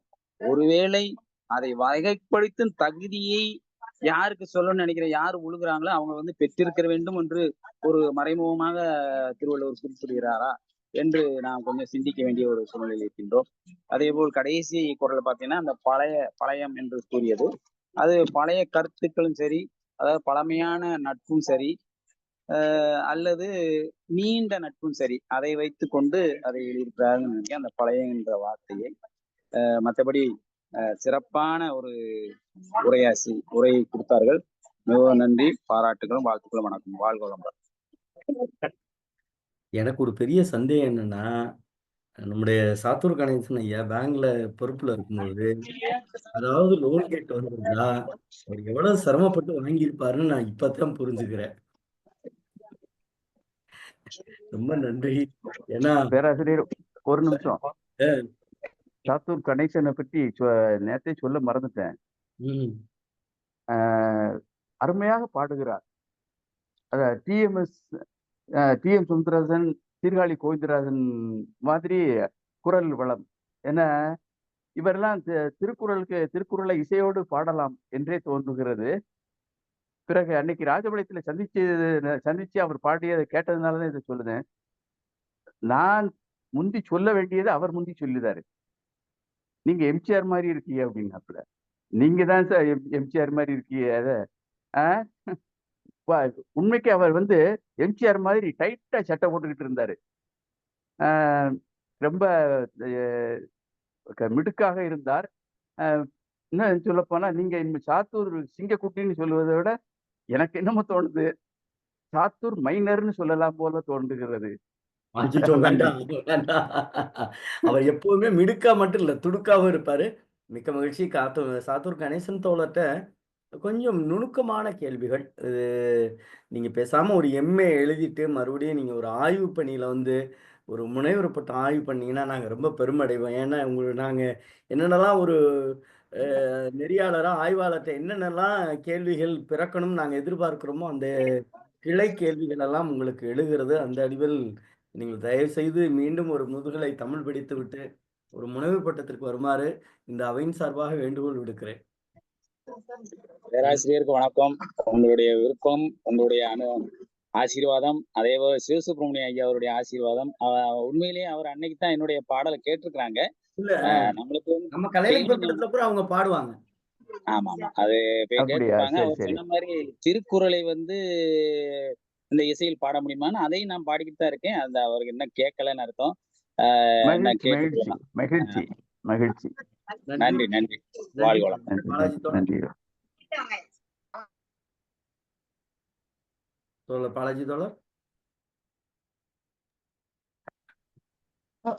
அனைவருக்கும் வணக்கம். இன்று முற்றோதல் செய்த மாணவி மிக அருமை, சிறப்பாக உச்சரித்தார். முற்றோதல் செய்த மாணவி மிகவும் அருமையாக, அவருக்கு பாராட்டுகளும் வாழ்த்துக்களும். கல்வியில் சிறந்து விளங்கி வர வேண்டும், மென்மேலும் பல புகழ்களை பெற வேண்டும் என்று நம்முடைய பெருமன்றத்தின் சார்பாக வாழ்த்துக்களையும் வணக்கங்களையும் கூறுகிறேன். உரையாசிரியர் அம்மா அவர்கள் மிக சிறப்பாக விளக்கி பேசினார். அவருக்கும் வாழ்த்துக்களும் வணக்கங்களும். ஐயா கருமுருகன் ஐயா அவர்கள் எனக்கு தோன்றிய வகையில் கருமுருகன் இல்லை, கருத்து முருகன் என்றே சொல்ல. ஐயா தெய்வமே வேண்டாம். அருமை அருமை ஐயா நல்லா இருப்பிய. கருமுருகன் இல்லை, கருத்து முருகன். இலக்கிய குடும்பம் என்று நம்முடைய பொதுச் செயலாளர் அவர்கள் கூறினார்கள். அவர் கூறியது போல் தங்களுடைய குடும்பம் கலை இலக்கிய பெருமன்றத்தின் கல் தூணாக விளங்குகின்றீர்கள். இணைய வழியில் மிகவும் சிறப்பாக செய்து கொண்டிருக்கின்றீர்கள். அருமையான பணி. வள்ளுவர் மிக அருமையாக எப்படி பேச வேண்டும், எப்படி பழக வேண்டும், தலைமை இடத்தில் எப்படி நாம் அணுக வேண்டும் என்பதை தெளிவாக கூறியுள்ளார். தலைமையின் எண்ண ஓட்டத்திற்கு தகுந்தமாறு நாம் செயல்பட வேண்டும் என்று கூறியிருப்பது மிக அருமை. வாழ்வியலுக்கு தேவையான அனைத்தையும் சொல்லியிருக்கின்றாங்க. அப்புறம் பின்னோட்டம் அளிக்கும் ஐயா நாகராஜன் ஐயா அவர்களுக்கு சொடுக்கு போடும் நேரத்தில் மிகவும் அருமையாக தொடுத்து விளக்கி உரித்தாக மிடுக்காகவும் பின்னோட்டம் அளித்து மிகவும் நேர்த்தியாக அவருடைய பின்னோட்டம் கேட்கும் போது நமக்கெல்லாம் எப்படி மருத்துவர் மருந்தினை கொடுத்து நமக்கெல்லாம் உற்சாகப்படுத்துகின்றாரோ அதை போன்று மிகவும் உற்சாகமாக உள்ளது. எனவே வாய்ப்பளித்த தோழர்களுக்கு அனைவருக்கும் நன்றி கூறி விடைபெறுகிறேன். நன்றி தோழமையே. பாலாஜி தோழர். அடுக்குமொழி பாதிப்பு எல்லாரையும் பாதிக்குது. இல்ல நல்லாசிரியர் நாகராஜனுடைய அடுக்குமொழி பாதிப்பு இவரையும் பாதிச்சுது. அருமையா பேசுறாரு. இல்ல பாலாஜி தோழர் இப்ப வர நல்ல செறிவா பின்னூட்டம் அமைய ஆரம்பிச்சிருச்சு. வாழ்த்துக்கள், ரொம்ப மகிழ்ச்சி. அதான் முக்கியம். நன்றி. அம்மா அரசெல்வி அம்மா. அனைவருக்கும் வணக்கம். இன்று 700 குரட்பாக்களை கடந்து நிற்கின்றோம். நேற்று வந்தது போல் இருக்கிறது. பாதி கிணறு தாண்டி விட்டோம். மிகவும் ஆச்சரியமாக உள்ளது. நான் இந்த மன்றத்தில் இணையவில்லை என்றால் இத்தனை குரல்களை படித்திருக்க மாட்டேன், இத்தனை சொல்வன்மைகளை கேட்டிருக்க மாட்டேன், இந்த திருக்குறளில் அமைந்துள்ள அழகான வார்த்தைகளையும் ஆழமிக்க கருத்துக்களையும் எனக்கு தெரிந்திருக்க வாய்ப்பே இல்லை. அந்த வகையில் முதலில் நமது தமிழ்நாடு கலை இலக்கிய மன்றத்திற்கு நன்றி சொல்கிறேன். அடுத்து இன்று முற்றோதல் செய்த மாணவி மழலை சொல்லால் மிக அழகாக முற்றோதல் செய்தார். அவருக்கு பாராட்டுக்கள், வாழ்த்துக்கள். அடுத்து உரையாசிரியர் மிகச்சிறந்த ஆளுமை, புலமை, தமிழ்ல நல்ல புலமை, வளமை ஒரு சேர இன்று உரைப்பொழிவு தந்தார். சுருங்க சொல்லி விளங்க வைத்தார். மன்னரை மன்னரை சேர்ந்தோர்கள் என்ற இந்த அதிகாரத்துக்கு என்ன விளக்கம்னு அவங்க சொன்னது ரொம்ப அருமையா இருந்துச்சு. அன்னைக்கு முடியாட்சி இருந்துச்சு, இந்த 10 குறளையும் திருவள்ளுவர் எழுதினாரு. ஆனா இன்னைக்கு குடியாட்சி இருந்தும் அனைத்தும் இன்னைக்கும் பொருந்துது. அதுதான் குறளோட மிகப்பெரிய பலம், வளம். நம்ம அரசியல் சட்டமைப்பை கூட நம்ம திருத்தி மாத்திக்கிட்டே இருக்கோம். ஆனா பாருங்க, 2000 ஆண்டுக்கு முற்பட்ட திருக்குறளை இன்னும் யாரும் ஒரு சொல்லையோ ஒரு எழுத்தையோ மாற்ற முடியல. அனைத்தும் ஒரு அழகான கட்டடத்தின் அடித்தளத்துல இருக்கக்கூடிய கற்கள் கணக்குல அதை எடுக்கவும் முடியாது, புதுசா சேர்க்கவும் முடியாது. அந்த அளவுக்கு வலிமையானது. இந்த காலகட்டத்துக்கும் இந்த திருக்குறள் பொருந்துது. இதுல 2 விஷயத்தை மட்டும் நான் உங்களுடன் பகிர்ந்து கொள்ள ஆசைப்படுகிறேன். இந்த 8வது குறள், இளையர் இனமுறையர் என்றிகழார் நின்ற ஒளியோடு ஒழுகப்படும். இதுக்கு எனக்கு கரிகார் சோழன் தான் ஞாபகத்துக்கு வந்தார். கரிகார் சோழனோட தகப்பனார் அவரோட உடன் பிறந்தவர்களே அவரை கொன்னுட்டு வஞ்சித்து அந்த அரசுரிமையை கைப்பற்றுகிறார். அந்த சமயம் கரிகார் சோழனோட மாமா தான் கரிகார் சோழனை வளர்த்து அவருக்கு எல்லா கலைகளையும் கற்றுக் கொடுக்கிறார். அவர் பேர் இரும்பிடர் தலையார். அவரு பக்கத்து நாட்டு அரசன்ட்ட போய் அந்த மன்னன் பெயர் பெரும் பெயர் வழுதி. அவர்கிட்ட உதவி கேட்டு திரும்பவும் கரிகார் சோழனை அரியணையில அமர வைக்கிறார். சிறுவன், இளம் வயது, மாமன் அனுபவம் வாய்ந்தவர், வயதில் மூத்தவர், நல்ல திறமிக்கவர். ஆனாலும் அவரு தான் அந்த அரியணையில அமரல. கரிகார் சோழனை தான் அரியணையில ஏற்று தான் வழி நடத்துதல் கூறிய ஒரு இடத்துல இருந்துட்டாரு. அப்ப அந்த பக்கத்து நாட்டுல இருக்கிற அமைச்சர்கள் சொல்றாரு, நம்ம ஏன் கரிகார் சோழனை போய் படையெடுத்து வென்று அந்த நாட்டை கைப்பற்றக்கூடாது அப்படிங்கும் போது அந்த பெரும்பெயர் வழுதி சொல்றாரு, நம்மள்ட்டதான் அவர் உதவி கேட்டு வந்தாரு. கரிகார் சோழன் அரியணை ஏறின விட்டு நம்மளதான் பார்க்க வந்தாரு. அவர் நினைச்சிருந்தா கரிகார் சோழனை இறக்கி விட்டு அவரு அந்த அரியணையில உட்காரலாம். ஆனா அவரு கரிகார் சோழனை அரியணையில உட்கார வச்சுட்டு இவர் அமைச்சராக இருந்து வழி நடத்துறார். அவரே அப்படி இருக்கும்போது, அவ்வளவு பெருந்தன்மையா நடந்துக்கும் போது, தன்னோட பதவியை முக்கியமா எடுத்துக்காம அந்த பதவி மேல ஆசை இல்லாம அவரு இருக்கும்போது நாம போறது மிகவும் இகழ்வான ஒரு செயல். அது அந்த இழிவான செயலை செய்யக்கூடாது. பதவியில் உறவு கண்டார் இகழ்ச்சி, அதே பதவியில் உயர்வு கண்டால் மகிழ்ச்சி. அதுதான் அந்த குறளுக்கு. அந்த பதவியை பயன்படுத்தாம அவர் இருக்கிறது தான் அந்த 7வது குறள். அடுத்து பாத்தீங்கன்னா 9வது குறள். அவரு நம்ம சாத்தூர் கணேசன் ஐயா சந்தேகம் கேட்டாங்க பார்த்தீங்களா, அது என்னது? அவரு அரசருக்கான இதை யாம் அரசரால் மதிக்கப்பட்டோம் என்று நினைத்து அரசர் விரும்பாதவற்றை செய்ய மாட்டார். அங்க விரும்பினதை செய்ய சொல்றாரு, இங்க விரும்பாதது அப்படின்னா என்னன்னு சொன்னார். அதுக்கு ஒரு உதாரணம் பாருங்களேன். சந்திரகுப்தர் அவையில சாணக்கியர் இருந்தாரு. அப்ப சாணக்கியர் ஒரு நாள் சொல்றாரு, நம்ம மக்கள்லாம் குளிரால ரொம்ப அவதிப்படுறாங்க, அவங்களுக்கெல்லாம் கம்பளி கொடுத்தா நல்லா இருக்கும்னு சந்திரகுப்தர்கிட்ட சொல்லும் போது எல்லா கம்பளிகளையும் சாணக்கியர் வீட்டுக்கு அனுப்புறாரு. நீங்களே மக்களுக்கு கொடுங்க, ஏழை எளிய மக்களுக்கு இந்த கம்பளியெல்லாம் கொடுங்கன்னு.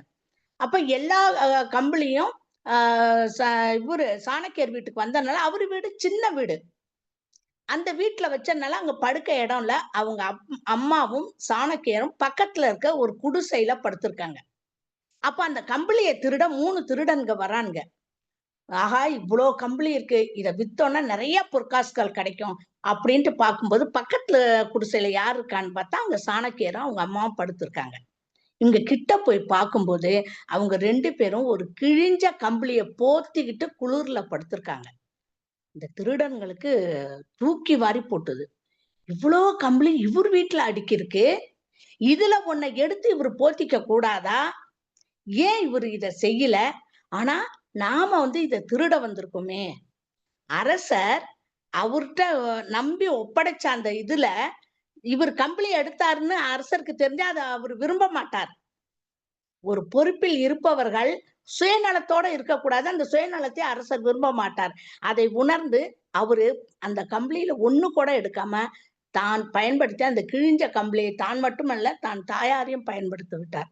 திருடர்கள் பார்த்துட்டு அவர் காலை தொட்டு வணங்கி அவரை எழுப்பி விஷயத்த சொல்லிட்டு, நாங்க திருட வந்தோம், உங்களை இந்த நிலையில நீங்க அமைச்சர், அரசருக்கு நெருக்கமானவர், ஆனால் அவர் எதை விரும்ப மாட்டார் என்பதை தெரிந்து கொண்டு அதன் வழி நடந்தீங்க. நாங்க இவ்வளவு கீழ்த்தரமான ஒரு செயலை செய்ய வந்தோம், எங்களை மன்னிச்சிடுங்க, நாங்க இனிமே திருடவே மாட்டோம்னு சாணக்கிய காலை தொட்டு பணிந்து வணங்கி விட்டு அந்த திருடர்கள் சென்று விட்டார்கள்.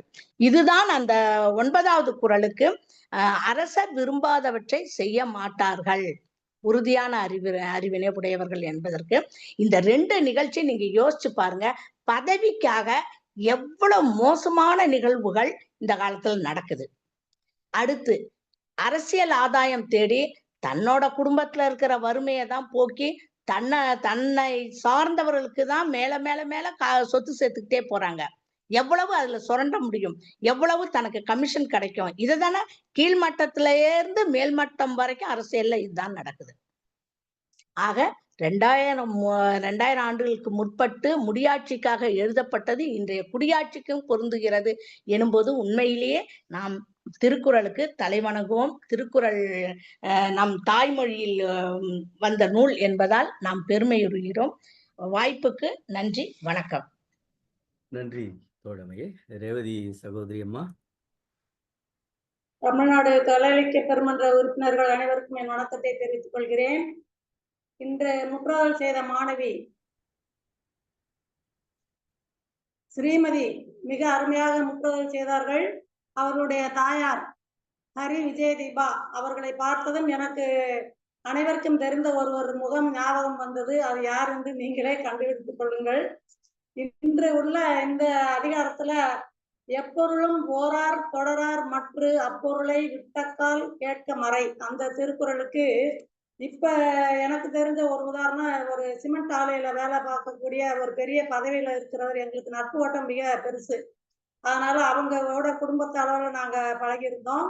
அப்ப அவங்க கூட கார்ல போகும்போது டிரைவர் வேற மாறி இருந்தாப்புல. அப்ப அவரே சொன்னாரு, எதுக்காக அந்த டிரைவரை மாத்திட்டாங்க அப்படின்னா, அவங்க அந்த அந்த சாரும் அவங்க வீட்டுக்காரமாவும் பேசும்போது இடையில அந்த டிரைவரும் கூட ஊந்து பேசினாராம்.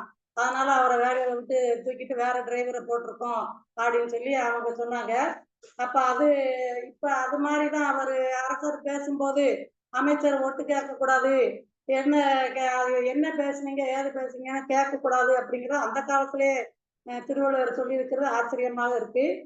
அடுத்து ஒரு குறள் 698வது குறள்ல, இளையர் இனமுறையர் எந்திகழார் நின்ற ஒளியோடு ஒழுகப்படும்.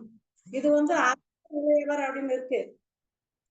அரசர் இளையவரா இருக்கலாம், அல்லது பெரிய அரசர் சின்ன குழந்தைகளை கூட நல்ல மதிப்பா வச்சுக்கலாம். அவங்க பதவிக்கு ஏற்ற ஒரு பொருத்தமா நடந்துக்கிறணும் அப்படிங்கிறதுக்கு ஒரு உதாரணம், எங்க ஊர் முதலாளி அவரு ரொம்ப படிச்சவரு, சின்ன குழந்தைகளை கூட வாங்க போங்கன்னு பேசுவார். என்னையெல்லாம் விட அவர் ரொம்ப வயதுல கூடுனவர் தான். அப்படின்னாலும் என்னைய பார்த்தா கூட என்னம்மா நல்லா இருக்கீங்களா அப்படின்னு அப்படி பேசுவாங்க. அவர்கிட்ட இருந்து நான் பழகிக்கிட்டேன். நம்மளோட பெரிய ஆளுங்க அவங்க யாரா இருந்தாலும் சரி நம்ம மதிப்பு தரணும், அவங்களுக்கு மரியாதை தரணும் அப்படின்னு சொல்லி. அப்போ ஒரு சிலர் இந்த போஸ்ட்மேன் இவங்க எல்லாம் வா போன்னு பேசுவாங்க. அப்படியே நம்ம அவங்கள பேசக்கூடாது அப்படிங்கிற அந்த ஒரு இது அவர்கிட்ட இருந்து தெரிஞ்சுட்டேன். அடுத்து 700வது குறள், பழையம் என கருதி பண்பல்ல செய்யும் எழுதகைமை கேடு தரும். இந்த குறள்ல நான் எங்க அரண் டாக்டர் தான் இழுக்க போறேன். ஏன் அப்படின்னீங்கன்னா, அவர் எங்களுக்கு பக்கத்து ஊருக்காரரு, தெரிஞ்சவர் தான். அவர் நமக்கு தெரிஞ்சவர் தானே அப்படிங்கிறதுக்காக அவங்க கிட்ட போய் எங்களால வந்து உரிமை கொண்டாடி சாதாரணமா அவரை நினைக்க முடியாது. நான் ஆஸ்பத்திரி போக முன்னாடி என் கூட வேலை பார்த்தவங்க எல்லாம் கேட்பாங்க, சார் டாக்டர் சார் இங்க இருக்காங்களான்னு கேட்டு சொல்லுங்க அப்படின்ட்டு. நான் குட்டி சார் நம்பர் தந்து அவங்கள்ட்ட கேட்டுக்கங்க பிள்ளைங்களா அப்படின்னா, ஏன் டாக்டர் உங்களுக்கு தெரிஞ்சவர் தானே, உங்க டாக்டர் தானே அப்படி இப்படின்னு கேட்பாங்க.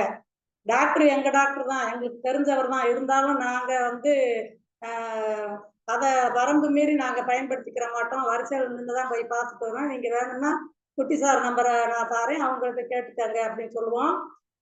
டாக்டர் சாரும் அதே மாதிரிதான் எல்லாருக்கும் எங்களை எல்லாம் விட அவர் சிறியவர் தான், ஆனா பண்புல கூடினவரா. இப்ப நாங்க நிறைய இடத்துகள்ல டாக்டர் கூட சேர்ந்து போற மாதிரி ஒரு வாய்ப்பு எங்களுக்கு கிடைச்சிருக்கு. அப்ப இந்த திருக்குறளை படிக்கும்போது குறள் வழி நிற்கக்கூடிய நிறைய ஆள்களை தான் நம்ம பார்க்கிறோம். அது நல்லாவே தெரியுது. உலகத்துல நல்ல ஆள்களும் நிறைய இருக்காங்க. துரியோதனனும் கர்ணனும் பார்த்த மக்கள் ஒரே மக்கள் தான், ஆனாலும் அவங்களுடைய பார்வை கணம் தான் வேறையா இருந்தது. அது மாதிரி இது படிக்க படிக்க நம்மள்கிட்ட இருக்கக்கூடிய கெடுதியெல்லாம் மறைஞ்சு நல்லது அதிகமாக வரும் என்பது திண்ணம். வாய்ப்பு கொடுத்தமைக்கு மிக்க நன்றி, வணக்கம்.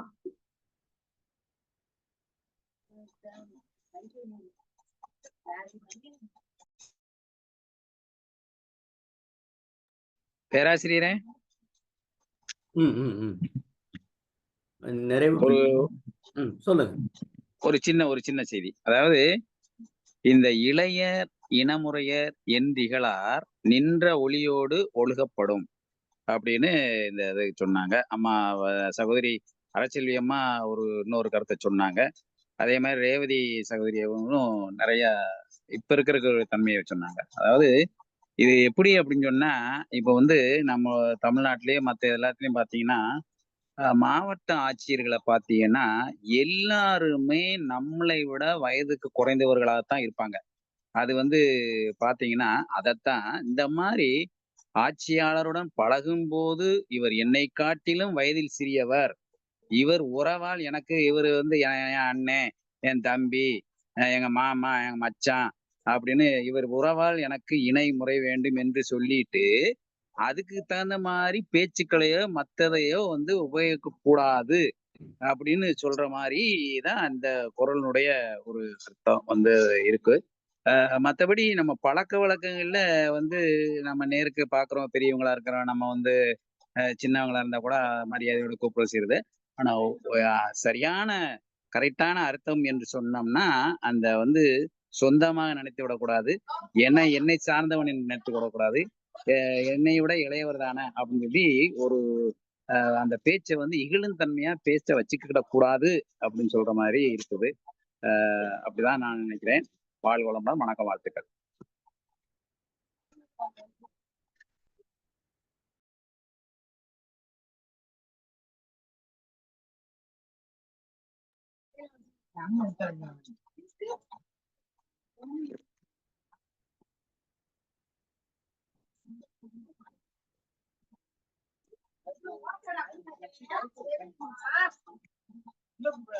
ஒரு நிமிடம் தோழர், ஒரே ஒரு நிமிடம்.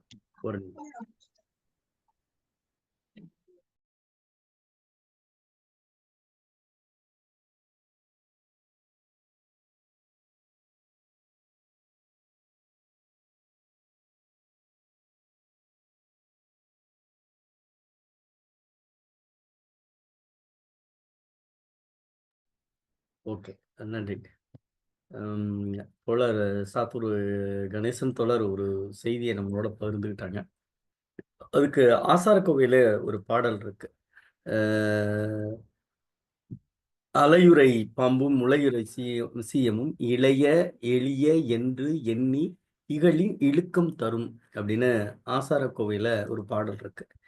நீங்க பாம்பு குட்டி பாம்பு தான் நினைச்சிட்டு என்ன பண்ண முடியாது, அதை ஒதுக்கிட முடியாது, அது விஷம்தான்.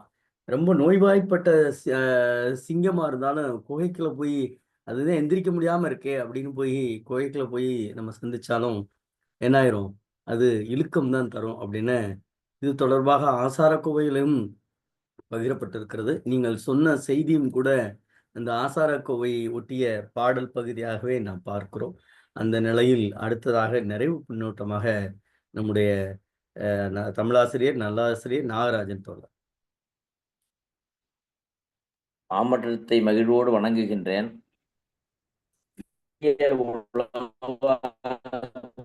என்று சொல்லுகிறார் வள்ளுவர். அப்போ சொற்கள் இனிமே நிறையத்தான் இருக்கு. ரொம்ப ஆச்சரியமாவும் இருக்கு. 267வது குறள்ல சுடச் சுடரும் பொன்போல் ஒளிவிடும் என்று சொல்லுகிறார். அப்போ சுட சுட நோக்கிப்பவர் உண்மையிலேயே சூடுங்கிறது பட்டாதுக்கு அப்புறம் திருந்திடுறாங்க. அப்ப அந்த அளவுக்கு பட்டறிவும் அனுபவமும் ஏதோ ஒன்றை தரத்தான் செய்கிறது. அப்படியானால் பின்னாடி குறிப்பறிதல்ல பார்க்க போறோம். ஒரு கண் சாதாரண இல்லை. அந்த கண் களவு கொள்ளக்கூடிய அளவுல இருக்குது. அப்போ கண் களவு கொள்ளக்கூடிய அளவுல இருந்து ஒன்றை நம்முடைய நெஞ்சத்திலே தைக்கச் செய்கிறது, அல்லது நம்முடைய நெஞ்சத்தை உதைக்கச் செய்கிறது, அல்லது நம்முடைய நெஞ்சத்திலே விதைக்கச் செய்கிறது, அல்லது நம் நெஞ்சத்தை பதைக்கச் செய்கிறது என்று கொள்வோம். ஒரு அனுபவம் தானே. ஆனால் சிறுநோக்கம் அது செம்பாகம் தரக்கூடியதாக குறிப்பறிதல்ல பார்க்கிறோம் பின்னாடி. ஆனால் தொடர்ந்து இந்த அதிகாரத்தை தொடர்ந்து வருகிற குறிப்பறிதல்லையும் அந்த செம்பாகம் போல ஒரு காமத்துப்பால்ல சொல்ற செம்பாகத்தை போலவே இங்கேயும் பார்க்க முடியுது. ஒரு குறிப்பறிந்தால் என்ன ஆயிடுது, மன்னன் இதுதான் நினைக்கிறான் என்று அறிய முடியும். சாத்தூர் ஐயா கேட்டாங்க, எவ்வாறு அவனுக்கு பிடிக்குதோ பிடிக்கலையோ எப்படிதான் கண்டுபிடிக்கிறது? அது முடியும். ஏன்னா பல நாள் பழகிறோம். அத கருமுருகன் ஐயா ரொம்ப அழகா ஆச்சார கோவில் ஒப்பிட்டாங்க. ஒரு பாம்பு தானே என்று கருதவே முடியல. சரியான பழமொழி. நாம பழுதென்றும் மிதிக்க முடியல, பாம்பென்றும் கருத முடியல. அப்போ நாம அழலின் நீங்கத்தான் வேண்டி இருக்குது. அதே நேரத்துல நமக்கு தேவையும் இருக்குது. அழல் தேவை. அது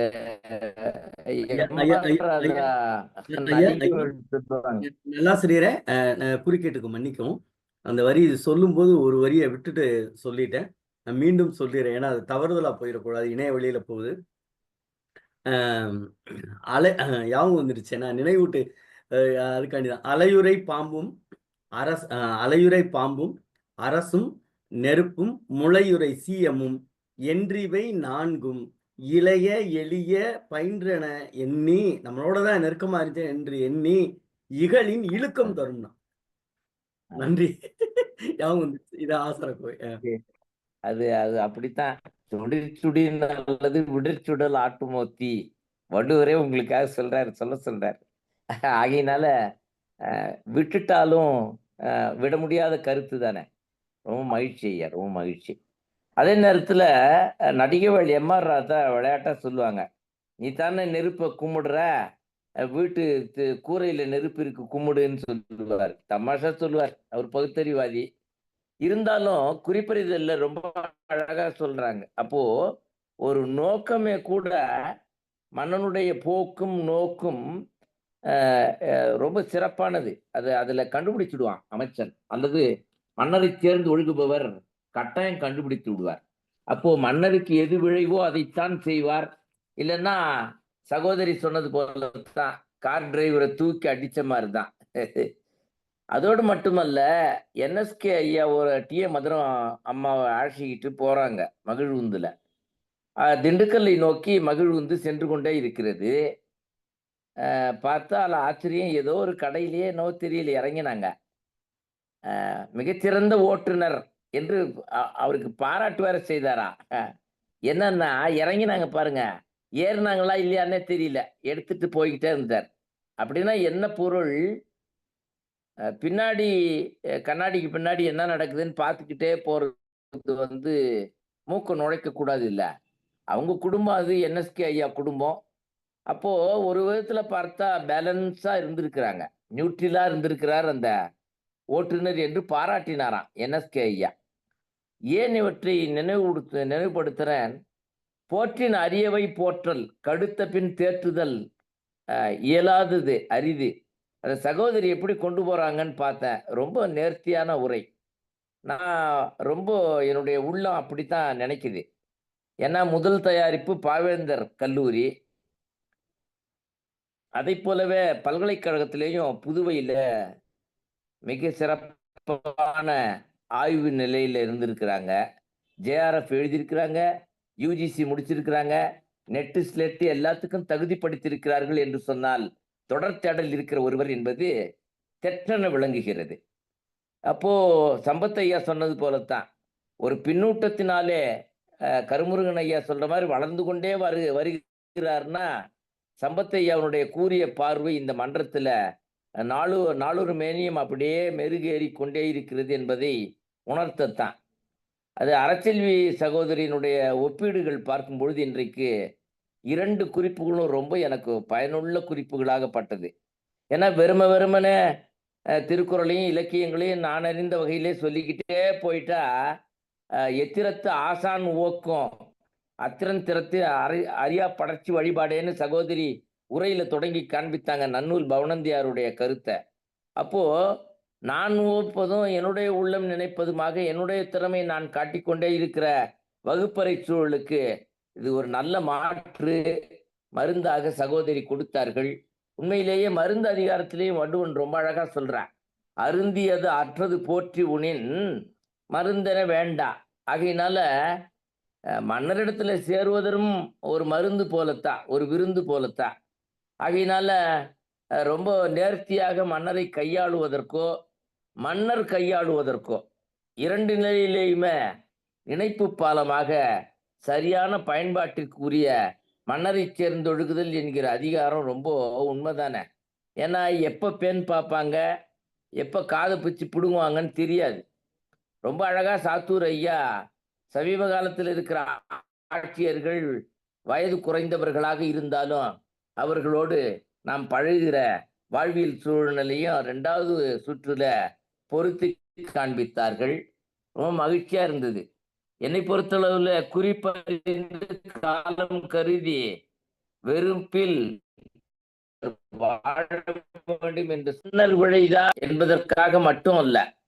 கொடுங்கோல் மன்னனா இருந்துட்டான் விளைகின்றான்றதுக்காக செய்ய முடியாது. ஆனாலும் சொல்லணும், செவிகைப்ப சொற்பொருக்கும் வேந்தன் கவிகை கீழ் உலகம் தங்க வேண்டுமானால் மன்னரே ஏற்றுக்கொள்ளும்படி சொல்ல வல்லவர் தான் அமைச்சரோ புலவராய் இருக்கிறார். ஆகையினால மன்னருடைய எண்பெயராயமாகட்டும் 50 குழு ஆகட்டும் மன்னர் என்ன நினைப்பாரோன்றதுக்காக சொல்ல முடியாது. மிகச்சிறப்பாக கருமுருகன் ஐயா போன்ற பெருமக்கள் எல்லாம் மன்றத்தை இணைத்து நடத்துகிறார்கள்னா முதல்வருக்கு ஒப்ப இசைவார்கள்.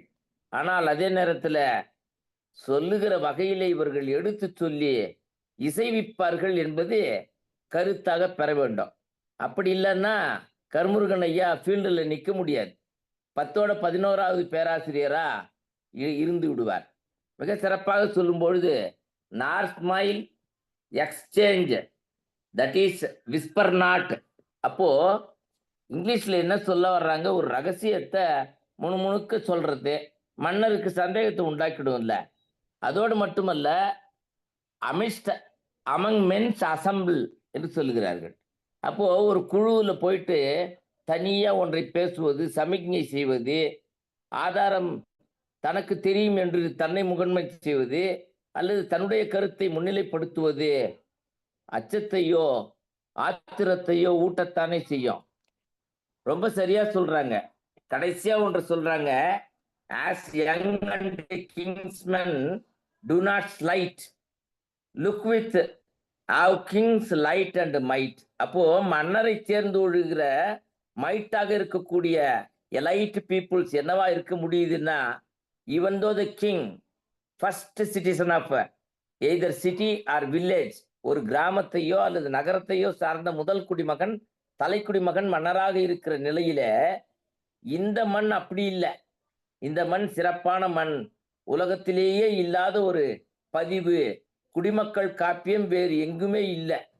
மிக சிறப்பாக சுவான்தார்களையும் மன்னர்களையும் பேசிய நிலை மாறி குடிமக்கள் காப்பியம் ஒன்று புறப்படுமானால் இந்த மண் சிறப்பாக மன்னரையே எதிர்த்து பேசி அல்லது மன்னரையே உதிர்த்து பேச வல்ல குடிமக்கள் சேர்ந்து இயல்வது நாடு என்பது மிக பொருத்துமர இருக்கிறது என்பதற்கு மன்னரை சேர்ந்தொழுகுதல் என்பதுதான் முகமன் தந்திருக்கிறது, முகவரை தந்திருக்கிறது. ரொம்ப அழியாக சொன்னா, கொளப்பட்டேம் என்றெண்ணி கொள்ளாத செய்யார் துளக்கற்ற காட்சியவர். சகோதரி சொல்லும் பொழுது துளக்கற்ற என்கிற நிலையை எப்படி கையாள்வாங்கன்னு நுணுகி பார்த்தேன். ஆசிரியர் தன்னுடைய மகளும் துளக்கற்ற நிலையிலே மிக அற்புதமாக திருக்குறளை முற்றோதல் செய்தார். சகோதரியும் மிக நேர்த்தியாக நல்லாகவே விளக்கம் கொடுத்தாங்க. துளக்கற்ற நிலையை சொல்லுகிற பொழுது மன்னரை சேர்ந்தவர்களுடைய முறைமையையும் வாழ்வியலையும் நேர்த்தியாகவே பொருத்தி காட்டினார். அதை ரொம்ப சரியா ஒப்பிட்டார் சிவசுப்பிரமணிய ஐயா. இவர் மைனர்னு சொல்லுங்க, சாத்தூர் ஐயாவை பற்றி சொல்லும் போது சொன்னாங்க. அப்போ ஒரு மனிதனுடைய நிலையை மன்னருடைய நிலையில வைத்து பார்க்கிற பொழுது சாதாரண மனிதர் தான் மன்னர். ஆனால் அதிகாரம் பொருந்திய மன்னர், அவருடைய சூழ்நிலை என்னவோ ஏதோ ஆகையினால மன்னருடன் சேர்ந்து ஒழுகுவதற்கும் பழகுவதற்கும் இவ்வளவு திறமைகளும் கத்திமேல் பயணம் போன்ற நெடும் கடும் பயணமும் இருப்பதனால தான் இந்த அதிகாரம் மற்ற அதிகாரங்களை விட மிக பொருத்த முறை நல்ல நபரால தேர்ந்தெடுத்து வழங்கியிருக்கிறீங்க. உண்மையிலேயே நீங்கள் எவ்வாறு தான் ஆட்களை பொருத்துகிறீர்களோ அதுவே ஒரு ஆச்சரியமா இருக்குது. மிக சிறப்பான முத்துக்களை தேர்ந்தெடுத்தாலும் கூட நேர்த்தியாக அந்தந்த பொருள்களை அவரவர்கள் சொல்ல வேண்டும் என்று வைக்கிற வைப்பு முறை உண்மையிலேயே ஈதலோ எளிது, வரிசை அறிதலோ அரிது என்கிற சங்க இலக்கிய பாணியிலே இருக்கிறது. மிக சிறப்பான மன்றத்தினுடைய செயல்பாடுகளை வியந்து பார்க்கின்றேன், பயந்து பார்க்கின்றேன். வாய்ப்புக்கு நன்றி, விடைபெறுகின்றேன். நன்றி, வணக்கம். நன்றி நல்லாசிரியர் அவர்களே, மிக்க மகிழ்ச்சி. எப்பொழுதுமே உங்களோட பின்னூட்டம் ஒரு மன நிறைவாய் இருக்கும். மிக்க மகிழ்ச்சி, நன்றி. அடுத்ததாக அம்மா, நீங்க எதுவும் நிறைவா எதுவும் சொல்ல விரும்புறீங்களாம்மா உரைப்பொழிவாளரே? இதுவரை எனக்கு பின்னூட்டம் அளித்த அத்துணை பெருந்தகையாளர்களும் என்னை ஊக்கப்படுத்தும் வகையில் நிறைய செய்திகள் சொன்னார்கள். அவர்கள் அனைவருக்கும் என்னுடைய நெஞ்சார்ந்த நன்றி. என்னுடைய மகளும் நன்றி சொல்ல விரும்புகிறாள். அவளையும் இங்கு நான் அழைத்து பேச வைக்க விரும்புகிறேன். பாருங்க, சொல்லிடுவா. நன்றி சொல்லுமா. நன்றிங்க ஐயா. ரொம்ப நன்றிடா பாப்பா, சமத்தி, வாழ்க வளமுடன். ரொம்ப நன்றிடா, நன்றி. நிறைவாக நம்முடைய தமிழ்நாடு அம்மா எதுவும் சொல்ல விரும்புறீங்களா, இல்லைன்னா பொதுச் செயலாளர் சொல்றேன். ஒரு நிமிஷம் ஐயா. நிறைய செய்திகள். ஒரு நிமிஷம் அம்மா, பொதுச் செயலாளர் இல்லைன்னு நினைக்கிறேன். இல்லை. ஓகே அம்மா, சொல்லுங்கம்மா. ஐயா என்ன மன்னிக்கணும். அவரவருடைய பெயர்களை நான் குறிப்பெடுக்க தவறினேன். ஐயா அமர்ந்த நிலையில், படுத்த நிலையில் ஐயா சொன்னாங்க, மிக அருமையாக இருந்தது, எவ்வாறு தேர்ந்தெடுத்தார்கள் என்று தெரியவில்லை என்று. அந்த பாராட்டுக்கு எனக்கு தகுதி இருக்கிறதா இல்லையா என்று தெரியவில்லை. ஆனால் நான் சற்றே கவலை கொள்கிறேன், இன்னும் நேர்த்தியாக இதை கொண்டு சென்றிருக்கலாமோ என்று. ஐயா நாகராஜன் ஐயா சொன்னார்கள், அதாவது அவர்கள் சொன்னது என்னவென்றால், குலவிச்சை கல்லாமல் பாகம் படும் என்பது. அதாவது பழமொழியில கரிகால் சோழன் நரைமுடித்து தீர்ப்பு சொன்னார், இளையன் என்று இகழாமல் இருப்பதற்காக அவன் எப்படி சொல்ல போறான் அப்படின்ற மாதிரி கருத்தை சொன்னாங்க. இந்த கருத்தெல்லாம் நான் மேற்கோள் காட்டி இருக்க வேண்டும். ரொம்ப நன்றி. என்னுடைய கருத்துக்கு வலிமை சேர்க்கும் வகையில் எனக்கு எடுத்து தந்தமைக்கு மிகவும் நன்றி. இது குலவிச்சை கல்லாமல் பாகம் படும் அப்படின்னு சொல்லிட்டு பழமொழியில வரும். பழமொழி 400 முன்னுரை அறையினார் சொல்லியிருப்பாரு. அடுத்தது எனக்கு பின்னூட்டம் அளித்த, அதாவது அரசன் செவியில் அறிவுறுத்துவதற்காகவே ஒரு துறை சொல்லப்பட்டிருக்கிறது, செவி அறிவுறு. அந்த காலத்தில் புலவர்கள் இந்த துறையை பயன்படுத்தி அரசன் காதுகளில் ஊட்டுமாறு செவி அறிவுறுத்தி அவனுக்கு என்ன செய்தி சொல்ல வேண்டுமோ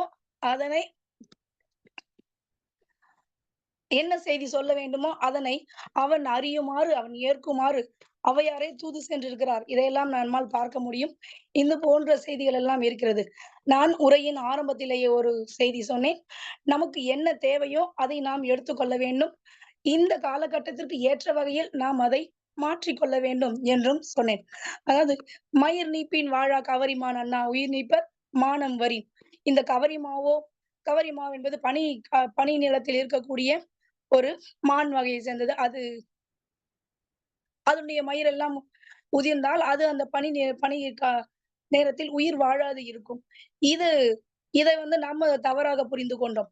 அதுபோல மானம் போய்விட்டால் உயிர் வாழ வேண்டிய நிலை உயிர் வாழ வேண்டிய நிலை போய்விடும் என்று நிறைய பேர் இருக்கிறாங்க.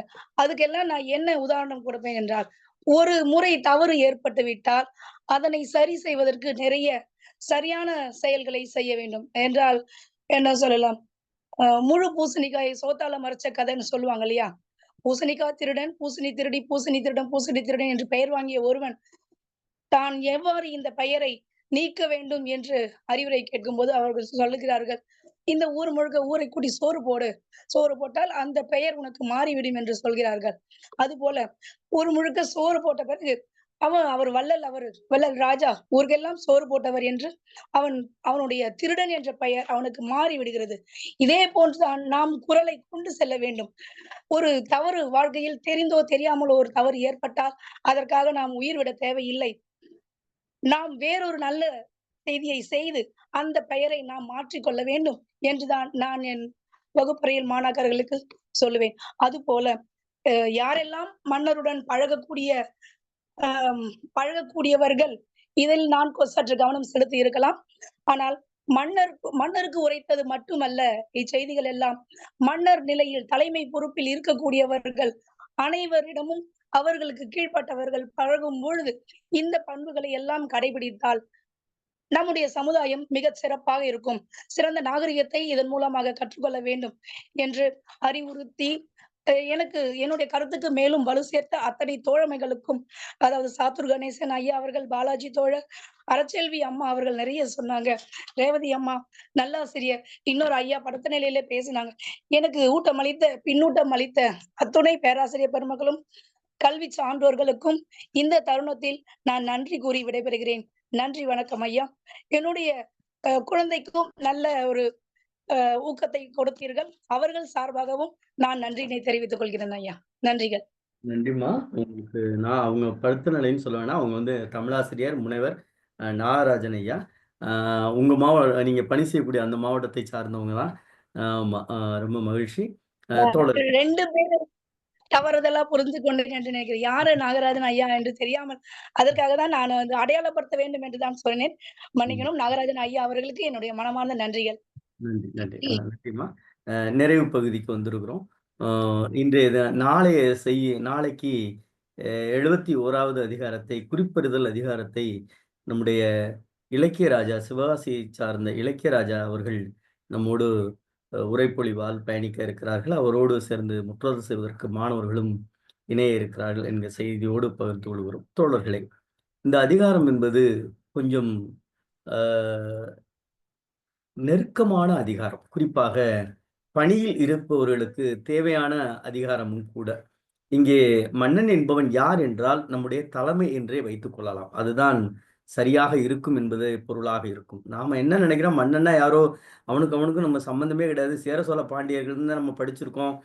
இன்னைக்கு எல்லாரும் சொல்றாங்கல்ல, இன்னைக்கு மேடைகள் எல்லாம் பார்க்குறான், நாங்களாம் யார் தெரியுமா, ஆண்ட பரம்பரை சோழ பாண்டிய வம்சம்னு எல்லாரும் பேச ஆரம்பிச்சிட்டாங்க. அது எனக்கு அது என்னன்னு இன்னும் பிடிபடலை.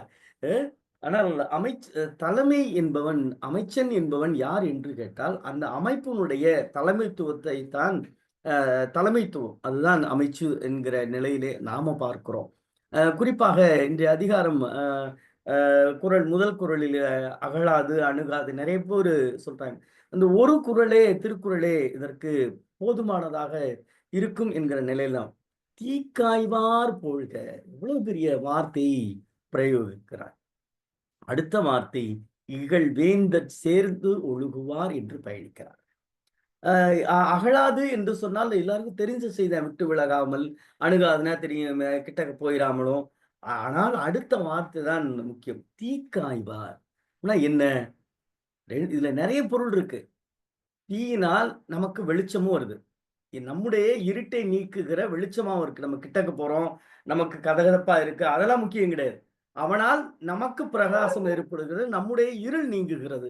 அதற்காக நான் வெளிச்சமா இருக்கிறேனே அப்படின்னு நினைச்சிட்டு போய் நான் அவனை அணைச்சிட்டேன்னு வச்சுக்குவேன், எனக்கு இருட்டு ஏற்படும்.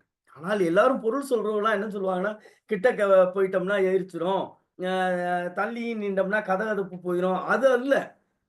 தலைமைத்துவம் என்பது அவனிடம் நான் நிறைய பேர் அப்படிதான் இருக்காங்க. இன்னைக்கு இருக்கக்கூடிய குறிப்பாக என்ன நினைக்கிறாங்கன்னா, ஒருத்தர் தலைமை ஆசிரியர்னு வச்சுக்கோங்கமே, அவரோட நெருக்கமா இருந்தா அவரே தலைமை ஆசிரியர்னு நினைச்சுக்கிறார்.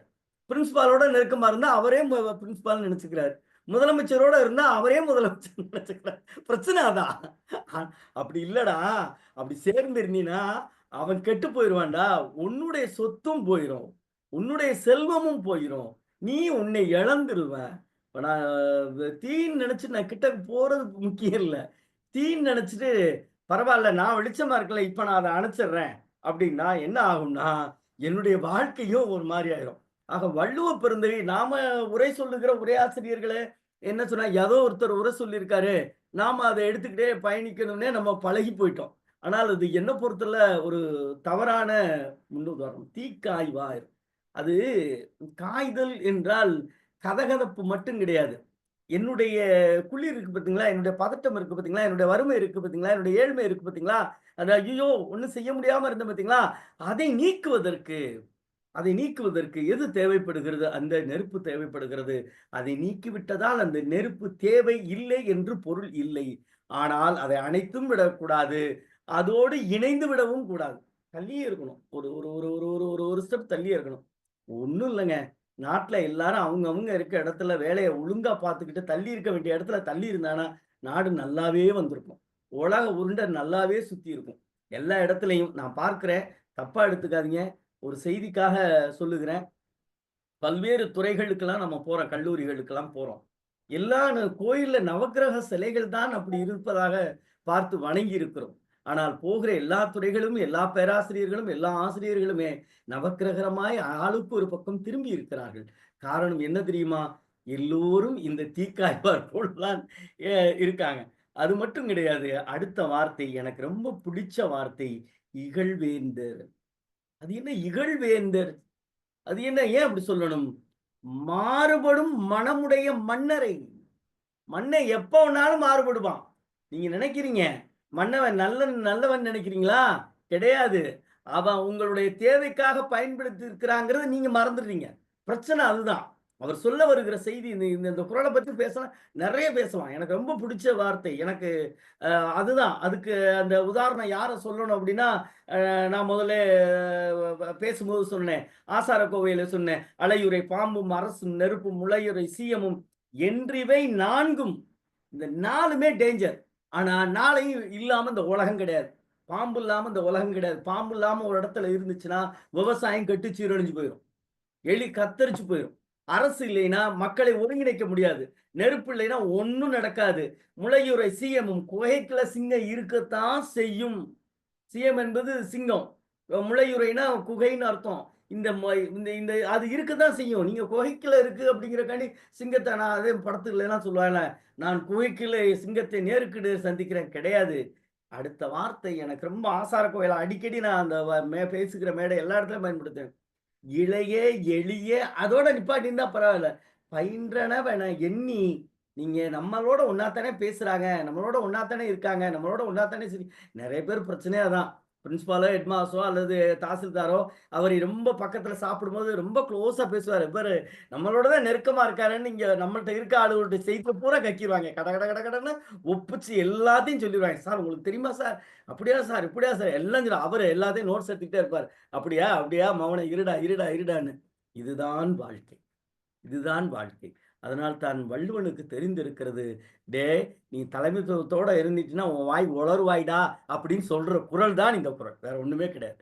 நீ தலைமைத்துவத்தோட சேர்ந்துட்டான்னு வச்சுக்க, உன் வாயை நிப்பாட்டவே முடியாது. கொட கொட கொட கொட கொட கொடன்னு எல்லாத்தையும் என்ன பண்ணிடுறது?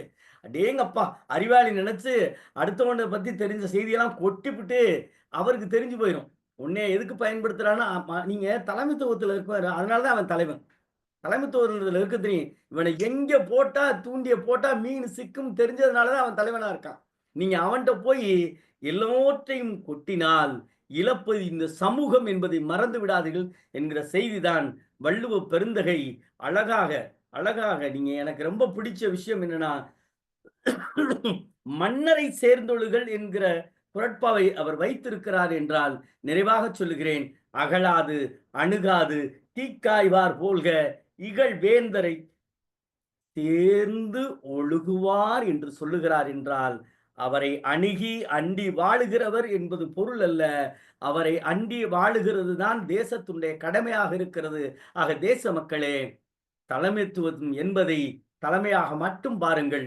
அவர்களிடம் நெருங்குகிறேன் என்கிற பெயரால், நெருக்கமாக இருக்கிறேன் என்கிற செயலால் இந்த தேசத்தை சீரழித்து விடார்கள் என்கிற செய்தியோடு தோழர்களே, நாளை தினம் இரவு 8 மணிக்கு நாளும் ஒரு அதிகாரம் என்கிற தலைப்பின் கீழ் தமிழ்நாடு கலை இலக்கிய பெருமன்றம் உங்களோடு இணைந்தே பயணிக்கும். நன்றியும் வாழ்த்துக்களும்.